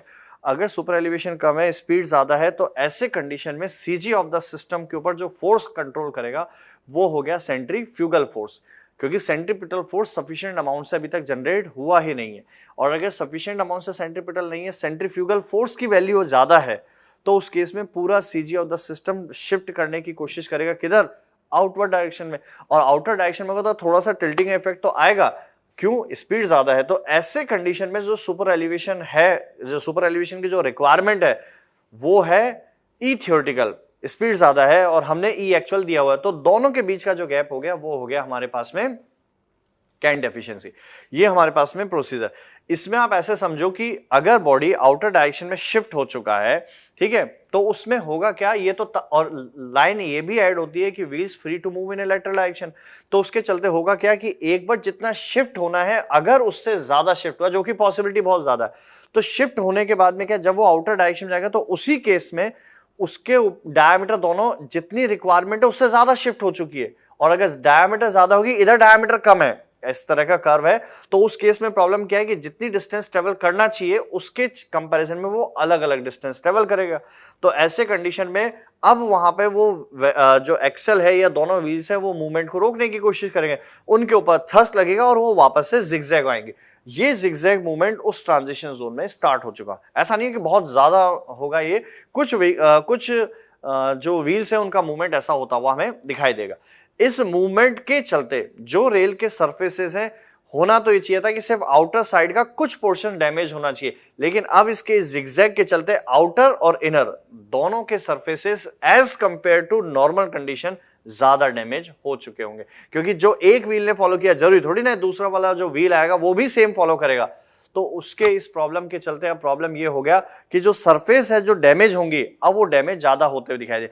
तो जो गेज डिस्टेंस मेजर होगा अब भी वो 1.676 ही है, लेकिन गेज डिस्टेंस को हमने मेजर किया था स्ट्रेस सर्किल के बेसिस पे, तो एक व्हील के जो स्ट्रेस सर्किल है वो अब भी 1.676 दे रहे हैं, दूसरे व्हील के भी 1.676 दे रहे हैं, लेकिन जो सरफेस डैमेज हुआ है वो डैमेज अब 1.676 से ज्यादा हुआ है, और वो डैमेज हुआ है हमारे पास में जो ज्यादा वैल्यू है, कोड ये बोलता है एक्सपेरिमेंटली कि वो हमारे पास में वैल्यू 1.750 हम लोग रखते हैं। तो अब लाइन ये समझना है कि लोकोमोटिव, वैगन्स वगैरह, व्हील्स वगैरह सब कुछ वही है, वही 1.676 है, लेकिन ट्रांजिशन जोन में सेंट्रीपिटल सेंट्रीफ्यूगल फोर्स बैलेंस नहीं हो पा रहे हैं प्रॉपरली, तो उसके चलते जो व्हील्स की शिफ्टिंग होगी उस पे जो डैमेज, उसके चलते जो फर्दर डैमेज हुआ है रेल सरफेसेस पे, वो डैमेज हमें जनरेट कर रहा है ये डिस्टेंस 1.750। उस डैमेज के बेसिस पर हम लोगों ने यहाँ पे फर्दर मॉडिफिकेशन किया। अब कैलकुलेशन करने के लिए रेडियस ऑफ द कर्व कितना रखा गया, 1750 डिवाइडेड बाई d डिग्री, ठीक है, ये मॉडिफिकेशन हुआ यहाँ पे। रेडियस वी मैक्स की वैल्यू, वी मैक्स की बात जब करें तो 4.4 रूट r माइनस 70, ये भी 4.6 इंटू आर रूट r में लिया। अब इस फॉर्मूले में जो हम लोग समझेंगे तो उससे रिजल्ट क्या मिलेगा वो समझो। गेज डिस्टेंस कितना है 1.750, आर हो गया 1750 डिवाइडेड बाई डी डिग्री, तो क्या ये इजीली कैंसिल आउट नहीं हो जाएगा यहाँ पे, राइट, डी डिग्री होगा जिससे मल्टीप्लाई, तो हमारे पास में कैलकुलेशन कुछ हद तक इजी होता हुआ हम लोगों को दिखाई दिया। इस पूरी सीक्वेंस का जो एक्चुअली में पंच लाइन है वो यही है कि हम लोग कैलकुलेशन को इजी कर रहे हैं। अब आप इसको इस तरह समझना, ये तो हमें मिला है, ठीक है, 4.35 रूट r माइनस 67 की जगह 4.4 और r माइनस 70 अगर लिख रहे हैं तो क्या ये 5 और 10 के मल्टीपल में आ गए हमको, राइट, पहले 4.35 रूट r माइनस 67 था, 67 को 70 कर दिया वहां पे, ठीक है, 4.6 रूट r है, 4.58 के कंपैरिजन में 6 लिखा गया, तो अगेन 5 और 10 के मल्टीपल में लेके आए हैं इसको, ठीक है, 7.6 था 7.5 को लेके आए, फॉर्मूला में कोई चेंज नहीं है, ये फॉर्मूला भी आपके रिजल्ट सेम दे देगा। यहां देखो लेंथ ऑफ ट्रांजिशन कर्व की अगर हम लोग बात करेंगे तो लेंथ ऑफ ट्रांजिशन कर्व 0.72 ही लिखा हुआ, पहले था 7.2 ही, लेकिन ये अगर ये mm में आ जाएगा, पहले सेंटीमीटर था, mm में है तो 0.72 ही मिलेगा, तो आंसर सेम। ये हो गया 0.008 E इंटू वी मैक्सिमम, पहले था हमारे पास में 0.073 E इंटू वी मैक्सिमम, तो उसके कंपैरिजन में अगर हम लोग ये 8 वाला लिख देंगे तो क्या लेंथ ऑफ ट्रांजिशन कर्व की वैल्यू बढ़ गई, इसमें भी वैल्यू बढ़ गई। और ये हमें पता है कि पहले हम लोग हमेशा इस बात के लिए कंसर्न होते हैं कि जितना लेंथ ऑफ ट्रांजिशन कर्व बढ़ता जाएगा उतना ही ग्रेजुअली सुपर एलिवेशन प्रोवाइड कर सकते हैं, जर्नी कंफर्टेबल होगी, तो ये सारे बेनिफिट्स है जो हमें मिले। तो इसका बेनिफिट ये है 5 और 10 के मल्टीपल में तो लाए सही, लेकिन सेम टाइम पे यहाँ पे डिजाइन को हम लोग सेफ भी करने की कोशिश कर रहे हैं, उसी के बेसिस पे रिजल्ट रह गया। ठीक है, मैं टॉपिक फिर समराइज कर देता हूँ ताकि आप इसको और अच्छे से समझ पाओ, समझने लायक टॉपिक है भी सही। ठीक है, इसको समझना चाहिए आपको कि क्यों कोड में थोड़ा सा मॉडिफिकेशन किया गया है, क्यों national academy of Indian railways की जो साइट है, ऑफिशियल साइट है, वहां पर ऐसा चेंज उन्होंने करके दिखाया है। ठीक है, तो उसको आप समझने की कोशिश करना इस तरह से कि जब भी कभी व्हील्स का मूवमेंट होता है on the curves, in case of the horizontal curve, there will be 3 segments: straight track, transition, and the last one will be as a circular. Whenever the body is going to be placed on the curved portion of the transition zone, there will be centripetal force and centrifugal force. Reason, because the transition curve is just started, so that the centripetal force is properly not generated. In that condition, the body is going to be controlled by the centrifugal force.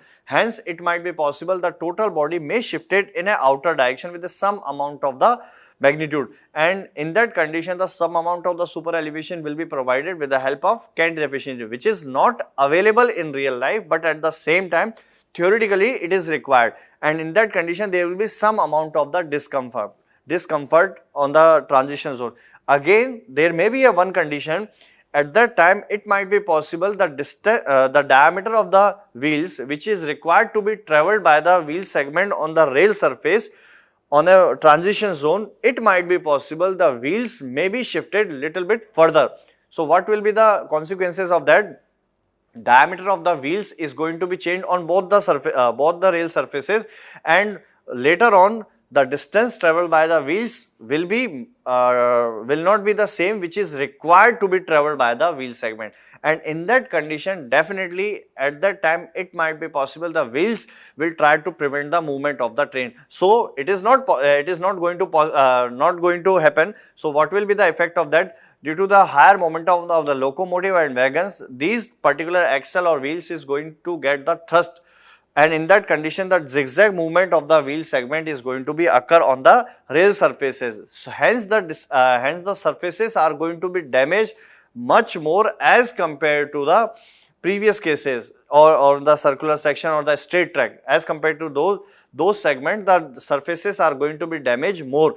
Hence we can say that the distance traveled by the wheels is again going to be the same. The distance between two wheels will be as a 1.676, but the surface which are damaged due to the movement of the wheels in a zigzag manner on the rail surfaces is going to generate the little bit more distance, or that distance is calculated as a 1.750. This total calculation is calculated by considering these 2 points. Our calculation must be in an easier format, and we should consider the safety factor. So if we remember these 2 points, then we can easily understand that instead of 7.2e we have written as a 0.72, that values will be same, but in that condition instead of 0.073, 73 term is replaced by the 8. Hence we can say that definitely the length of transition curve will be more, and in that condition we can say that the super elevation value can be provided easily, journey will be more comfortable, and at the same time in case of the Martin's formula there is a minor difference. That difference is instead of 4.35 we have written as a 4.4 root r minus 70. So that value we can understand that the total answer is provided in the multiple of 5 or 10, and at the same time what will be the further benefit of that? In case of E actual, GB square divided by 127, if we write this value as a 1.750 and R value as a 1750 divided by D degree, then both the values are going to be cancelled. So we can say that the calculation will be little bit easy. So अब question ये रहता है कि हमारे पास में हम लोग कैसे आइडेंटिफाई करेंगे कि हमारे पास में न्यू सीरीज से फॉर्मूला करना है या न्यू सीरीज के फॉर्मूले से क्वेश्चन सॉल्व करना है या प्रीवियस वाली से। तो आपको उसका हिंट एग्जामिनर यहां देगा।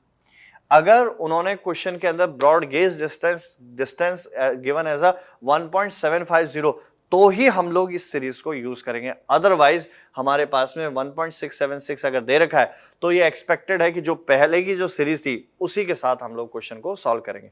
मैं स्टेटमेंट फिर बोलता हूं, to identify which set of formula should be used for the calculation purpose, in that condition there is only one single element that is going to help us, and that is the broad gauge distance. If it is mentioned as a 1.750 then only we should follow this sequence, otherwise we will follow if the broad gauge distance is mentioned as a 1.676 meter, then we will follow the previous method.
Question.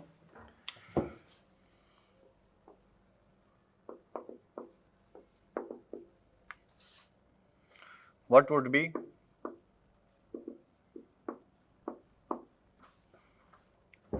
equilibrium Kent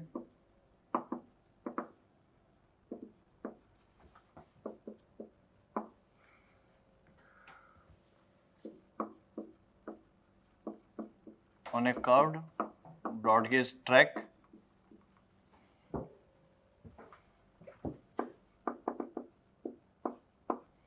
with a 2-degree curve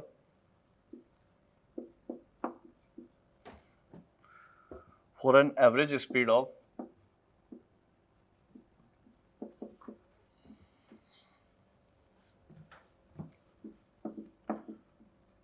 70 km/h.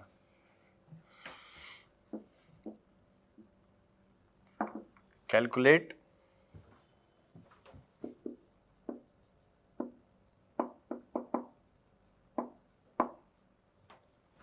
minimum permissible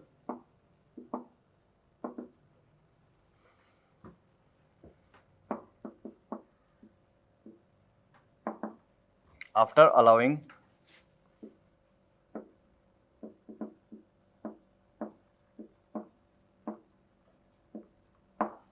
maximum Canted efficiency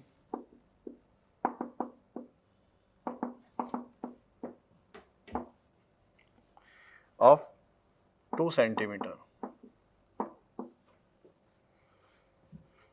Broad gauge 1.750 metre. ठीक है, question इस तरीके से, what would be the equilibrium Kent on a curved broad gauge track with a 2-degree curve for an average speed of 70 km/h. Full stop. Calculate the minimum permissible speed after allowing a maximum Kent efficiency of 2 centimeter. Broad gauge is given as a 1.750. ठीक है, अब इसको solve करते हैं.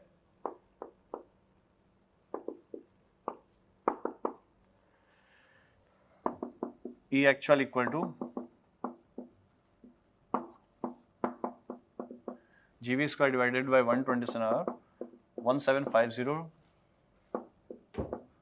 70 square divided by 127 1750 divided by 2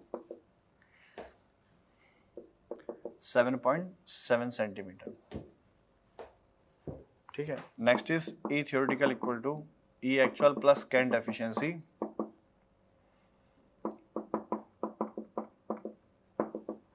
(9.7 centimeter).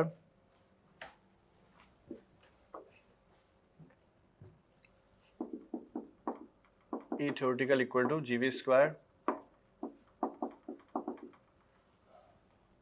127 R. तो V max equal to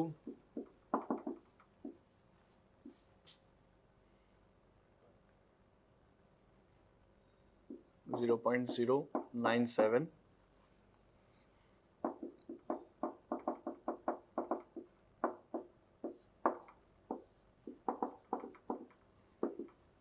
ठीक है, ये सारे वैल्यूज को पुट करें तो answer 78.48 km/h. That value must be check with the help of Martin's formula. ठीक है, तो उसके लिए check.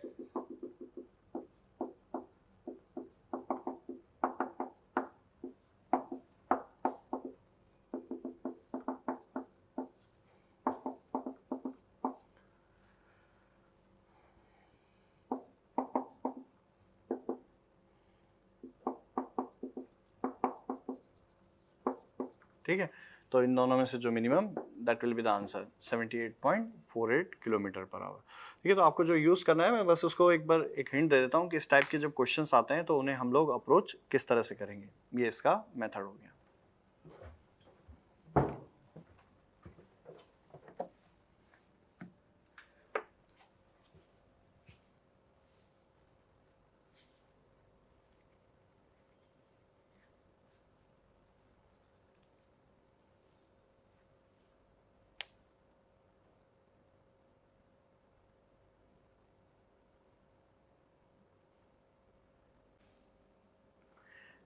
Next question.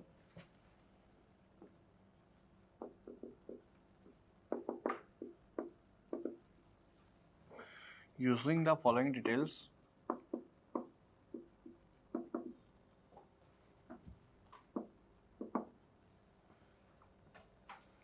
of trains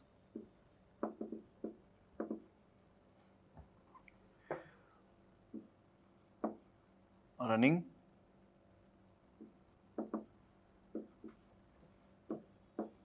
on a 3-degree main broad gauge curved track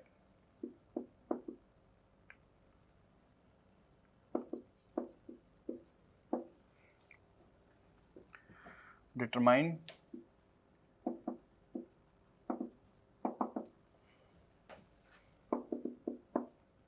equilibrium Kent for equilibrium speed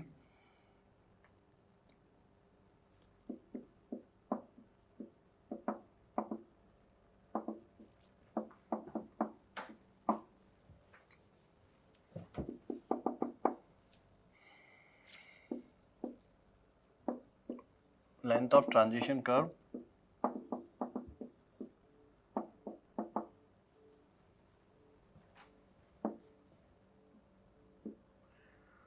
to be adopted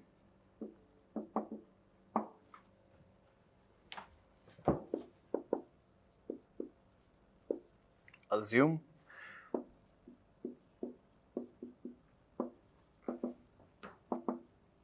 maximum permissible speed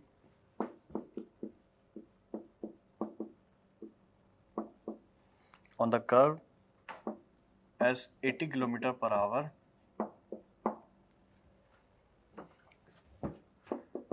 Kent efficiency 7.5 centimeter.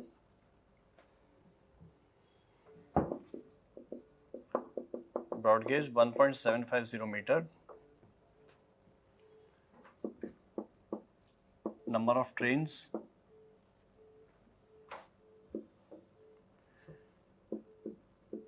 speed kilometer per hour.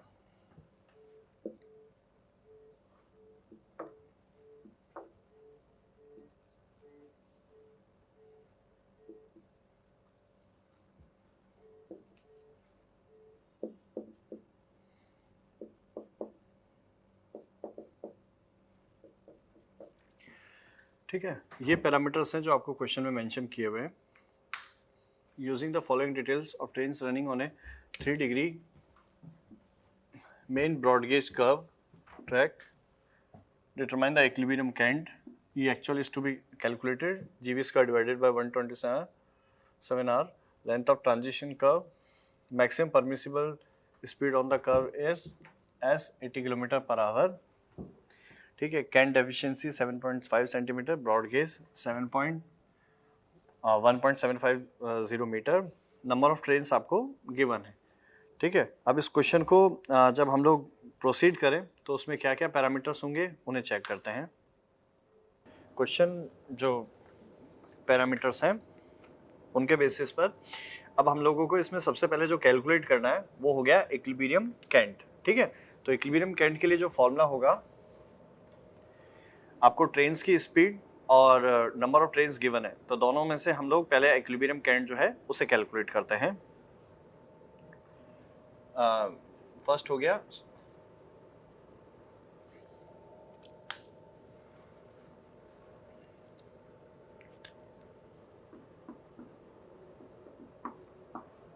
ठीक है, V average equal to weighted average है of course, उसे हम लोग calculate कर रहे हैं. तो 6 × 75 प्लस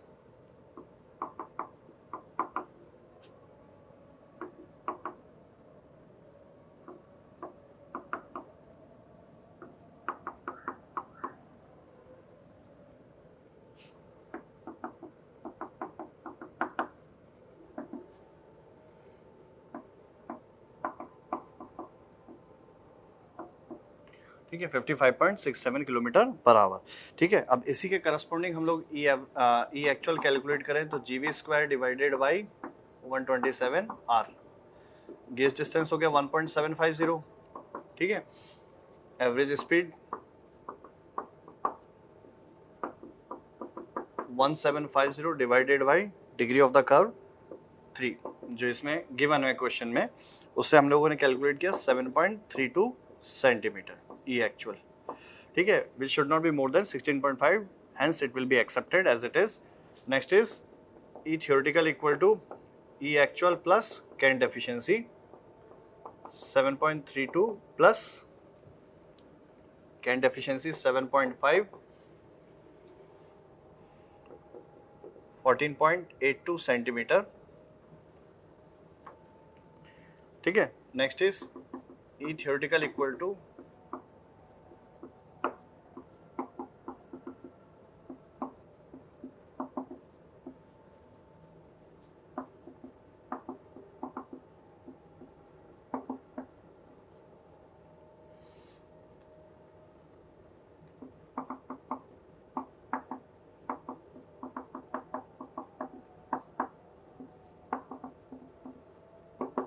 ये आंसर कैलकुलेट हुआ 79.21 किलोमीटर पर आवर.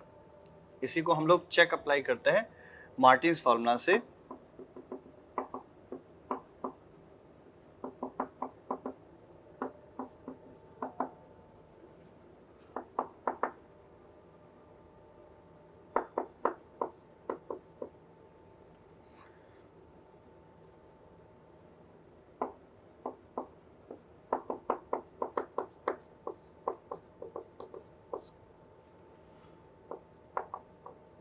तो आंसर कैलकुलेट हुआ as a 99.71 kilometre per hour, ठीक है. अब हमारे पास में टोटल 3 स्पीड आ चुकी हैं. एक है 80 किलोमीटर पर आवर जो कि ऑलरेडी क्वेश्चन में मेंशन है, एक हो गया 79.21 और लास्ट में 99.71. तो इन तीनों में से जो मिनिमम है वो कितना है 79.21. इसी से हम लोग लेंथ ऑफ ट्रांजिशन कर्व है उसे कैलकुलेट करते हैं, ठीक है. मैं इसको वहाँ सॉल्व करता हूँ.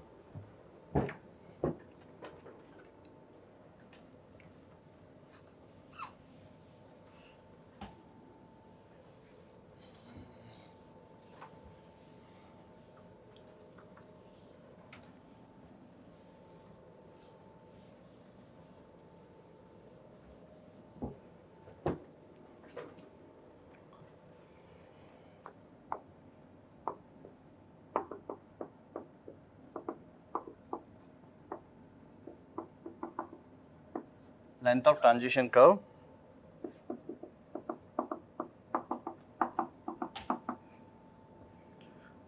(73.2) mm में कन्वर्ट किया इसलिए.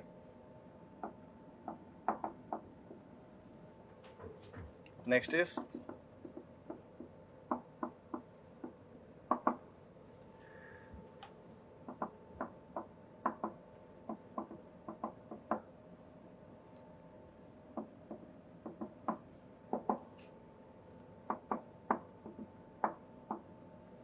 ठीक है.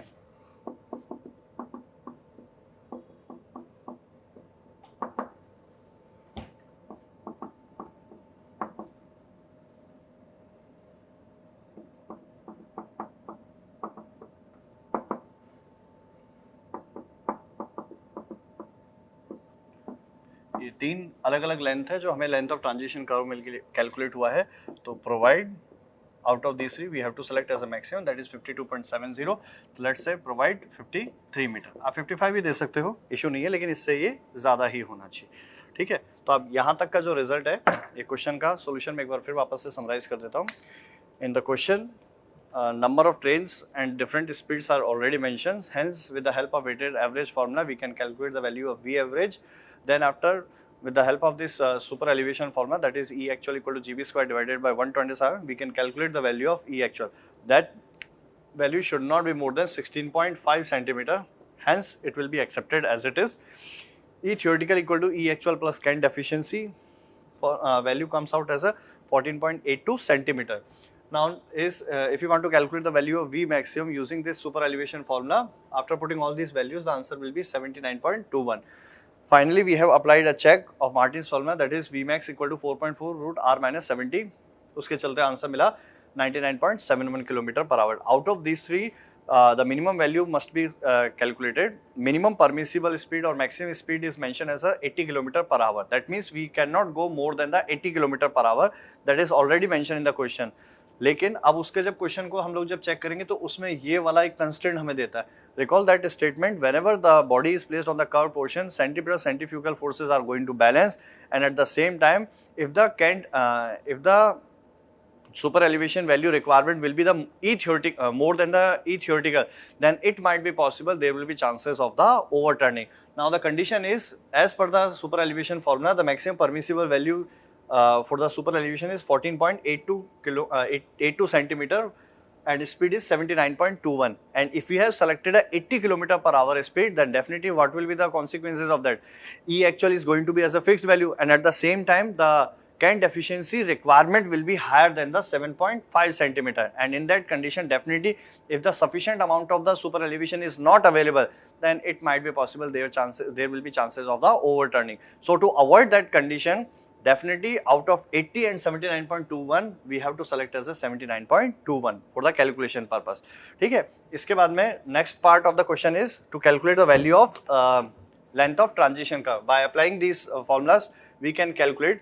Only you have to remember that statement, super elevation and Kant efficiency are written in terms of mm. Unit will be in mm, and the value is going to be calculated as a meter. So out of these three we have to select as a maximum. So that will be the answer, 53 meter. In case of objective questions, you will get a part of this question. You need not to solve all this total question. ये question मैंने आपको conventional का दिया है, जिसमें हम लोग सिर्फ मैं आपको पूरे टॉपिक की एक फील जो होती है वो देने की कोशिश कर रहा हूँ. अदरवाइज जब आपका ऑब्जेक्टिव का क्वेश्चन आएगा तो इसके स्मॉलर सेगमेंट्स आएगा कि आपसे यही पूछेंगे या इनमें से कोई दो फॉर्मूले से ही या एक ही फॉर्मूले से आपसे कैलकुलेशन करने के लिए कहा जाएगा. कंप्लीट कभी भी आपसे पूछा नहीं जाएगा इसमें.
Chapter number 6, tunneling.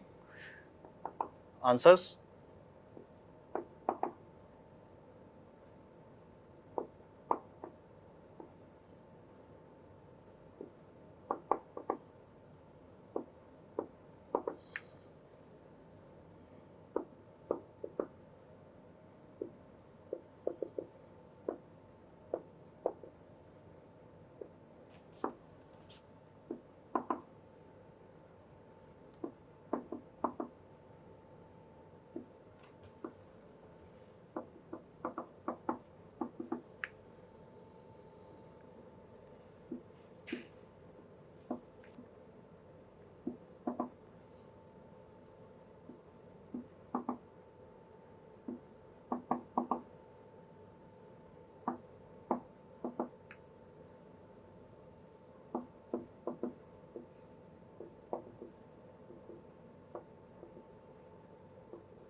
ये वर्कबुक जो गिवन है उसके सॉल्यूशंस हैं, आंसर्स हैं आपको इस तरीके से दिए गए।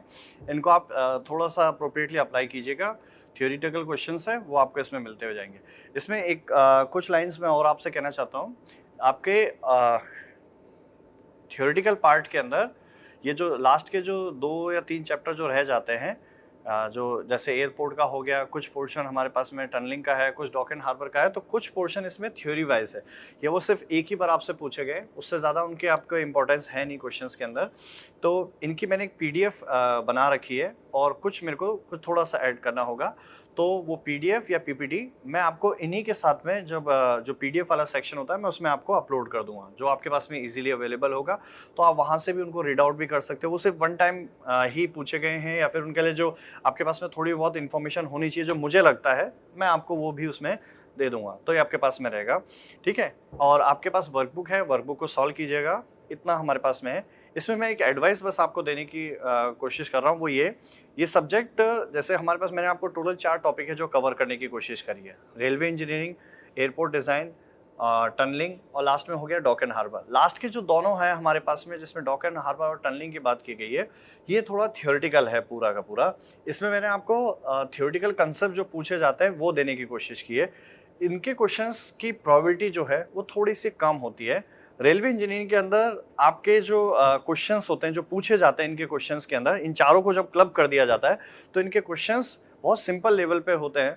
और अगर आप बुक्स वाइज इनको चेक करोगे तो इसमें बहुत सारे ऐसे पैरामीटर्स हैं जो कि आपको बुक्स के बेसिस पे सारे ही एक तरह से लगता है कि हमें याद करना चाहिए। लेकिन इसमें मेरी पर्सनल एडवाइस ये रहती है इस सब्जेक्ट के लिए कि आपके जिनके क्वेश्चंस मोस्ट प्रोबेबल है, या यूँ समझो कि जिसके क्वेश्चन आने के चांसेस आपके सबसे ज़्यादा होते हैं, वो क्वेश्चंस या उनको जो टारगेट करके मैंने ये आपके लिए जो नोट्स हैं वो इस तरह से प्रिपेयर किए हैं।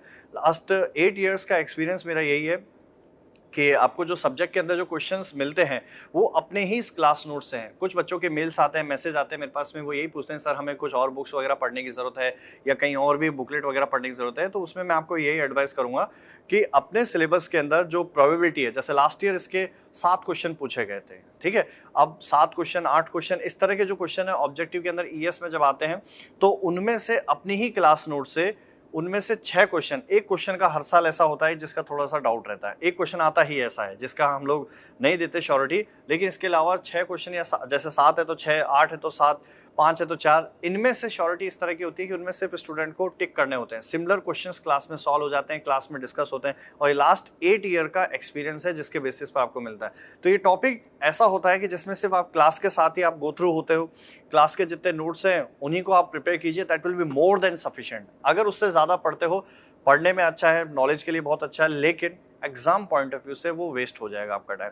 तो आपको बस यही गाइड करूंगा मैं कि जितना आपके सिलेबस में है मैं आपको ऑलमोस्ट पूरा कवर कर चुका हूं, और कुछ मैं आपको PDF से दे दूंगा। तो जस्ट एक बार उनको गो थ्रू हो जाइए, that will be more than. वो जस्ट मुझे फील होता है कि एक बार आप थोड़ा पढ़ लोगे तो अच्छा रहेगा। Otherwise exam point of view से वो मेरे लिए जरूरत नहीं है। मैं उनको ये मान के चलता हूँ कि वो नहीं पूछा जाएगा, लेकिन मैं सिर्फ और सिर्फ एक एक्स्ट्रा मार्जिन के तौर पे मैं उसे वहाँ पे रखने की कोशिश करता हूँ।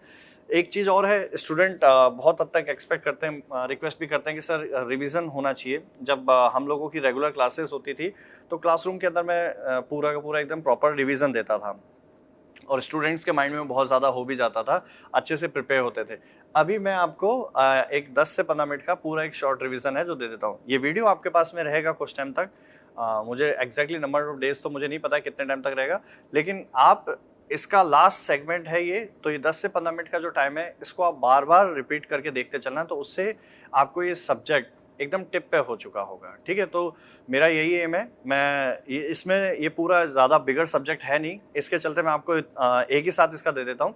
जो मेरा दूसरा सब्जेक्ट है स्टील स्ट्रक्चर्स, उसमें तो मैं हर चैप्टर के बाद ही आप स्टूडेंट्स के लिए इस तरह के रिवीजन का सेगमेंट दूंगा, ताकि वो बच्चा बार बार उसको रिपीट कर सके। क्योंकि इसमें यही होता है, पढ़ने के लिए आपको कुछ ही चीज़ों की ज़रूरत होती है। एक, आपको पहले कंसेप्ट पूरा अच्छे से पता होना चाहिए, दूसरा आप लोग उसको मेमोराइज कर सको, और तीसरा हमारे पास में उसकी एप्लीकेशन। तो एप्लीकेशन और कंसेप्ट ये 2 पार्ट तो मैं कवर कर चुका हूँ। अब एक रह गया रिवीजन वाला पार्ट। तो रिवीजन वाला पार्ट ये छोटा सब्जेक्ट है, इसलिए मैं इसका पहले से सोच के बैठा था कि ऑनलाइन क्लास के अंदर मैं इसको लास्ट में ही दूंगा, और जो मेरा स्टील स्ट्रक्चर का होगा उसमें मैं आपको हर लेक्चर के हर चैप्टर एंड होने के जस्ट बाद दे दूंगा, ताकि आपको पूरा कंपाइल होके एक तरह से मिल जाए कि हमको समझ में आ जाए कि एक्चुअली में हमने चैप्टर में क्या पढ़ा है।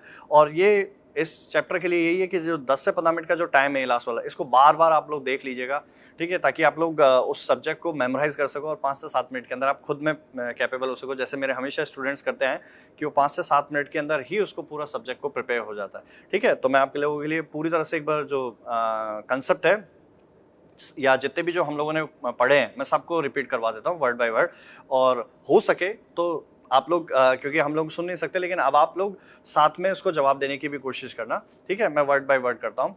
सबसे पहले रेलवे इंजीनियरिंग के 4 बेसिक एम थे, वो थे हमारे लिए कंस्ट्रक्शन, मेंटेनेंस, इसके बाद में हो गया जो हम लोग सेफ्टी की बात करते हैं, ये हम लोगों ने इसके लिए प्रोवाइड करने की कोशिश किए थे, जिसके बेसिस पर हम लोग इसके सर्विसिबिलिटी के क्राइटेरिया को हम लोग प्रोवाइड करते हैं लॉन्गर ड्यूरेशन। जिसमें हमारे पास में जो पहला स्टेटमेंट पड़ा था कि railway engineering basically is a branch of civil engineering which is deals with the construction maintenance for the safe and efficient movement. तो ये जो 4 वर्ड्स थे वो थे कंस्ट्रक्शन, मेंटेनेंस, एफिशिएंट और सेफ्टी। इन चारों वर्ड्स के साथ में सब्जेक्ट मिलता है। रेलवे ट्रैक्स को ब्रॉडली 2 पार्ट में डिवाइड करते हैं, एक होता है टेम्परेरी रेलवे ट्रैक, दूसरा होता है परमानेंट रेलवे ट्रैक, ठीक है। Temporary railway track shorter duration के लिए होता है और परमानेंट रेलवे ट्रैक होगा लॉन्गर ड्यूरेशन तक के लिए। इसके बाद में हम लोग गेज डिस्टेंस जो भी मेजर किया जाता है उसको स्ट्रेस सर्किल के बेसिस पे मेजर करते हैं, इनर टू इनर फेसेस के बेसिस पे। रेल सेक्शंस को गर्डर क्यों बोलते हैं? क्योंकि रेल सेक्शन सब्जेक्टेड होते हैं ट्रांसवर्स लोडिंग। कोई भी मेंबर सेक्शन ट्रांसवर्स लोडिंग होगा तो वो डेफिनेटली गर्डर हो चुका होगा। ट्रांसवर्स लोडिंग सब्जेक्टेड है तो वो बीम है। बीम होने के बाद अगर उसमें मूविंग लोड आ गया तो उसे हम लोग गर्डर बोलते हैं। और ये 2 से ज्यादा स्लीपर्स, आप ऐसे समझ लो, एक स्लीपर है और एक रेल मेंबर है तो उसमें 1 से ज्यादा स्लीपर ऐसे रखे हुए हैं, तो उसके चलते क्या होगा, ये बन गया कंटिन्यूअस रेल गर्डर। और कंटिन्यूअस बीम का जो सबसे बड़ा बेनिफिट होता है, ये हम लोग देते ही तब है तब जब हमें डिफ्लेक्शन की रिक्वायरमेंट कम होती है या हम चाहते हैं कि डिफ्लेक्शन ज्यादा ना हो, तो कंटिन्यूअस बीम को दिया जाता है। इसके बाद में जब हम लोग रेलवे ट्रैक देखते हैं तो टेम्परेचर बढ़ने के चलते उसमें एक्सपेंशन कॉन्ट्रैक्शन होगा, बकलिंग ऑफ रेल ना हो, इसके लिए हम लोगों ने फिश बोल्ट दिए थे। Fish bolt, fish plates, rail sections कभी भी माइल्ड स्टील के नहीं बनते, कोरोजन होने के चांसेस होते हैं। स्लीपर्स दिए जाते हैं ताकि उसके रेलवे ट्रैक के ऊपर इलास्टिसिटी जो जनरेट होती है उसको कुछ हद तक वो जनरेट कर सके। जो लोड ट्रांसमिट होगा वो पहले हमारे पास कंसंट्रेटेड लोड मिला था रेल को, रेल के बाद स्लीपर्स में गया था पॉइंट लोड और वो डिस्पर्स होता हुआ हमें दिखाई दिया था। इसके बाद में बैलास्ट की जब बात करते हैं तो minimum size of the ballast है उसको ड्रेनेज कंडीशंस के बेसिस पे डिसाइड होता है। मैक्सिमम साइज ऑफ बैलास्ट है वो इस बात पे डिसाइड होता है कि हमारे पास में इंटरलॉकिंग और शेयर स्ट्रेंथ प्रॉपर्ली मिल रहा है या नहीं। इसके बाद में most economical and efficient depth of the ballast is calculated by assuming force distribution at 45 degree. Martin's formula 4.35 root r-67। इसके बाद में हो गया हम लोग सुपर एलिवेशन के बेसिस पे जो कंसेप्ट था वहां हो, ये स्ट्रेट ट्रैक, ट्रांजिशन, सर्कुलर। जैसे कर्व सेक्शन पे आएंगे तो बॉडी का मूवमेंट फोर्स के चलते होना होगा, तो वो फोर्स कौन सा है जो towards the centre rotation generate होता है उसे हम लोग बोलते हैं सेंट्रीपिटल फोर्स। और जो इसको बैलेंस कर जाता है वो होता है कौन सा, centrifugal force. Centripetal, centrifugal forces अगर दोनों एक दूसरे को बैलेंस करते हैं तो net resultant force on the body will be 0। पूरा बॉडी होगा इक्विलिब्रियम के अंदर। और ये टोटल थ्योरी है किस लॉ पे based, Newton's first law of inertia. इसके बाद में इसी पे जो फॉर्मूला मिलता है वो है E + F = v²/gr। ये ओरिजिनल फॉर्मूला जो हाईवे में पढ़ाया जाता है। इसमें E और F में से हम लोग F की वैल्यू को नेग्लेक्ट करते हैं। अब आप ये समझो कि ये पूरी कहानी जो है वो लेटरल प्लेन के अंदर 3 एक्सिस होगी, कैसे, लॉन्गिट्यूडनल, ट्रांसवर्स लोड मिला और ये हो गया लेटरल। तो ये लेटरल प्लेन के अंदर पूरी कहानी को बनाया जाता है। इसके अंदर फ्रिक्शन के इफेक्ट को हम नेग्लेक्ट करते हैं, जनरेट होता है, सिर्फ नेग्लेक्ट किया जाता है कैलकुलेशन पर्पस से। तो super elevation will generate the centripetal force. तो इस बात के बेसिस पे जो फॉर्मूला हमें मिलता है E = gv² / 127। E की जो मैक्सिमम परमिसिबल लिमिट है वो है 16.5 सेंटीमीटर। जब हम लोग बात करते हैं कैंट एफिशिएंसी की, अगर हाई स्पीड से मूवमेंट हो जाएगा तो उस केस में CG of the system shift होने की कोशिश करेगा, तो वहां पे कुछ ना कुछ जो मार्जिन रह जाता है उसे बोलते हैं कैंट एफिशिएंसी। कैंट एफिशिएंसी की वैल्यू ब्रॉड गेज के लिए कितना है, 7.6 सेंटीमीटर। इसके बाद जो फॉर्मूला मिला था E थ्योरेटिकल = फॉर्मूला क्या है, E actual plus cant efficiency. Next formula क्या है, E थ्योरेटिकल = gv² / 127r। जब हम लोग नेगेटिव सुपर एलिवेशन की बात करते हैं तो उसमें जो भी सुपर एलिवेशन मेन ट्रैक में दिया जाता है, ब्रांच ट्रैक में वैल्यू तो सेम होती है लेकिन नेगेटिव साइन के साथ। तो उससे आइडेंटिटी क्या मिली थी, E actual branch track = minus of E actual main track. उसके बाद कर्व्स 2 पार्ट में मिले थे, एक था हॉरिजॉन्टल कर्व और दूसरा था वर्टिकल कर्व। हॉरिजॉन्टल कर्व्स मिलते हैं चेंज इन अलाइनमेंट के बेसिस पे, वर्टिकल कर्व्स होते हैं चेंज इन ग्रेडियंट के बेसिस पे। हॉरिजॉन्टल कर्व्स के अंदर डायरेक्टली स्ट्रेट ट्रैक को सर्कुलर आर्क से कनेक्ट नहीं किया जाता और उससे पहले हम लोग देते हैं ट्रांजिशन जोन। ट्रांजिशन जोन का या ट्रांजिशन कर्व की बेसिक आइडेंटिटी क्या है? Super elevation to be provided in a gradual manner. इसके बाद में हम लोग जब लेंथ ऑफ ट्रांजिशन कर्व की बात करते हैं तो उसको कैलकुलेट करने के लिए 3 फॉर्मूले। फर्स्ट हो गया हमारे लिए L equal to 7.2e 0.073 e into V maximum 0.073 CD into V maximum. तीनों में से जो मैक्सिमम है वही हमारे लिए हम लोग लेंथ ऑफ ट्रांजिशन कर्व को सेलेक्ट करते हैं। ग्रेडियंट का जो पूरा चैप्टर था वो हमने सिर्फ एक लाइन पे पढ़ा था और वो ये था कि हम लोग जब भी किसी भी बॉडी को ग्रेडियंट पे रखते हैं तो बैकवर्ड डायरेक्शन में एक फोर्स लगता है and that force is mg sin theta. इसके बाद में फर्दर हम लोग जब कैलकुलेट करते हैं कोनिंग ऑफ व्हील के लिए कंसेप्ट, तो उसको इस तरीके से प्रोवाइड किया गया था कि कोनिंग ऑफ व्हील के अंदर इनर्शिया फोर्स और सेंट्रीफ्यूगल फोर्स के बेसिस पे इसको बैलेंस करने की कोशिश की गई थी। स्लोप दिया गया था 1/20 के साथ। उसके बाद में व्हील्स का मूवमेंट लेटरल डायरेक्शन में फ्री मूवमेंट होता है और जो व्हील्स के चलते जो थ्रस्ट लगता है रेल्स उस थ्रस्ट को अप्लाई करता है स्लीपर्स पे। स्लीपर्स के चलते वो लेटरल डायरेक्शन में मूवमेंट ना हो, इसके लिए दिया जाता है बैलास्ट शोल्डर। बैलास्ट शोल्डर की वैल्यू कर्व्ड सेक्शंस पे बढ़ा दी जाती है। क्यों? क्योंकि पूरा बॉडी आउटर डायरेक्शन में शिफ्ट होता हुआ हमको दिखाई देता है। इसके बाद में जो बिगर डायग्राम था उसे रिकॉल करो। ये डायग्राम कुछ इस तरीके से, ठीक है, ये लेफ्ट हैंड टर्न आउट हुआ या राइट हैंड, तो ये हमारे लिए कौन सा है? Left hand turn out. इसमें से ये जो इस तरह से रॉड जो दे रखे होते हैं इनको बोलते हैं स्ट्रेचर बार, और ये जो डिस्टेंस हो गई इसे हम लोग बोलते हैं थ्रो ऑफ स्विच। ये डिस्टेंस क्या है? इसको बोलते हैं फेसिंग डायरेक्शन। इधर से जो डायरेक्शन हो गया कौन सा है? ट्रेलिंग डायरेक्शन, ठीक है।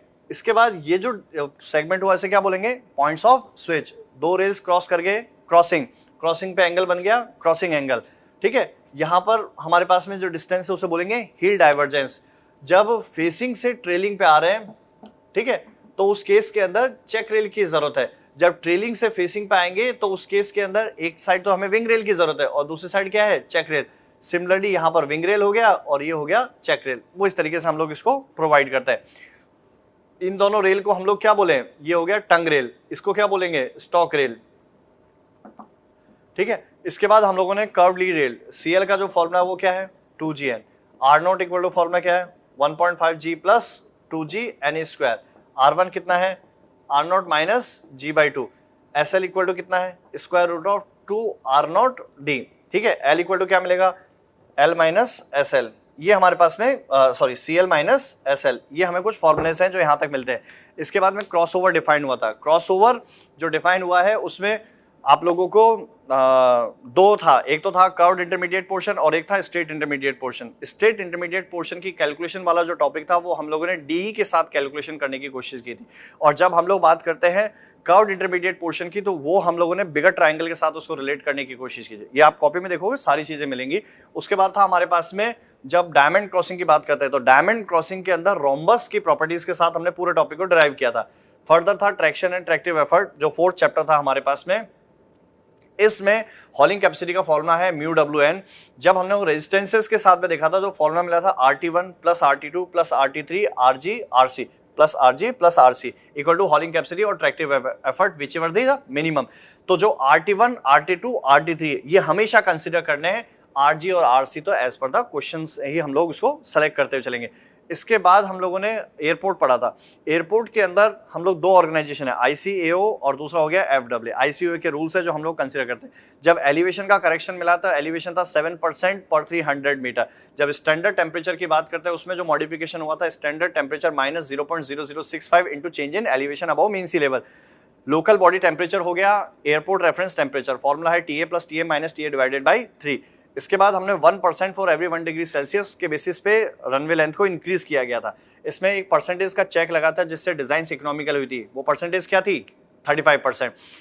एक और था correction for gradient. Correction for gradient कितने के साथ था? 20% फॉर 1% इफेक्टिव ग्रेडियंट। इसके बाद में हमारे पास में टनलिंग और डॉक एंड हार्बर है, वो पूरा थियोरेटिकल है। ठीक है दोस्तों, यहाँ तक आपका जो एयरपोर्ट या रेलवे या टनलिंग या डॉक एंड हार्बर के जो क्वेश्चंस हैं या जो कंसेप्ट्स हैं वो यहाँ पर मेरी तरफ से एंड होते हैं। All the best for your future. Thank you.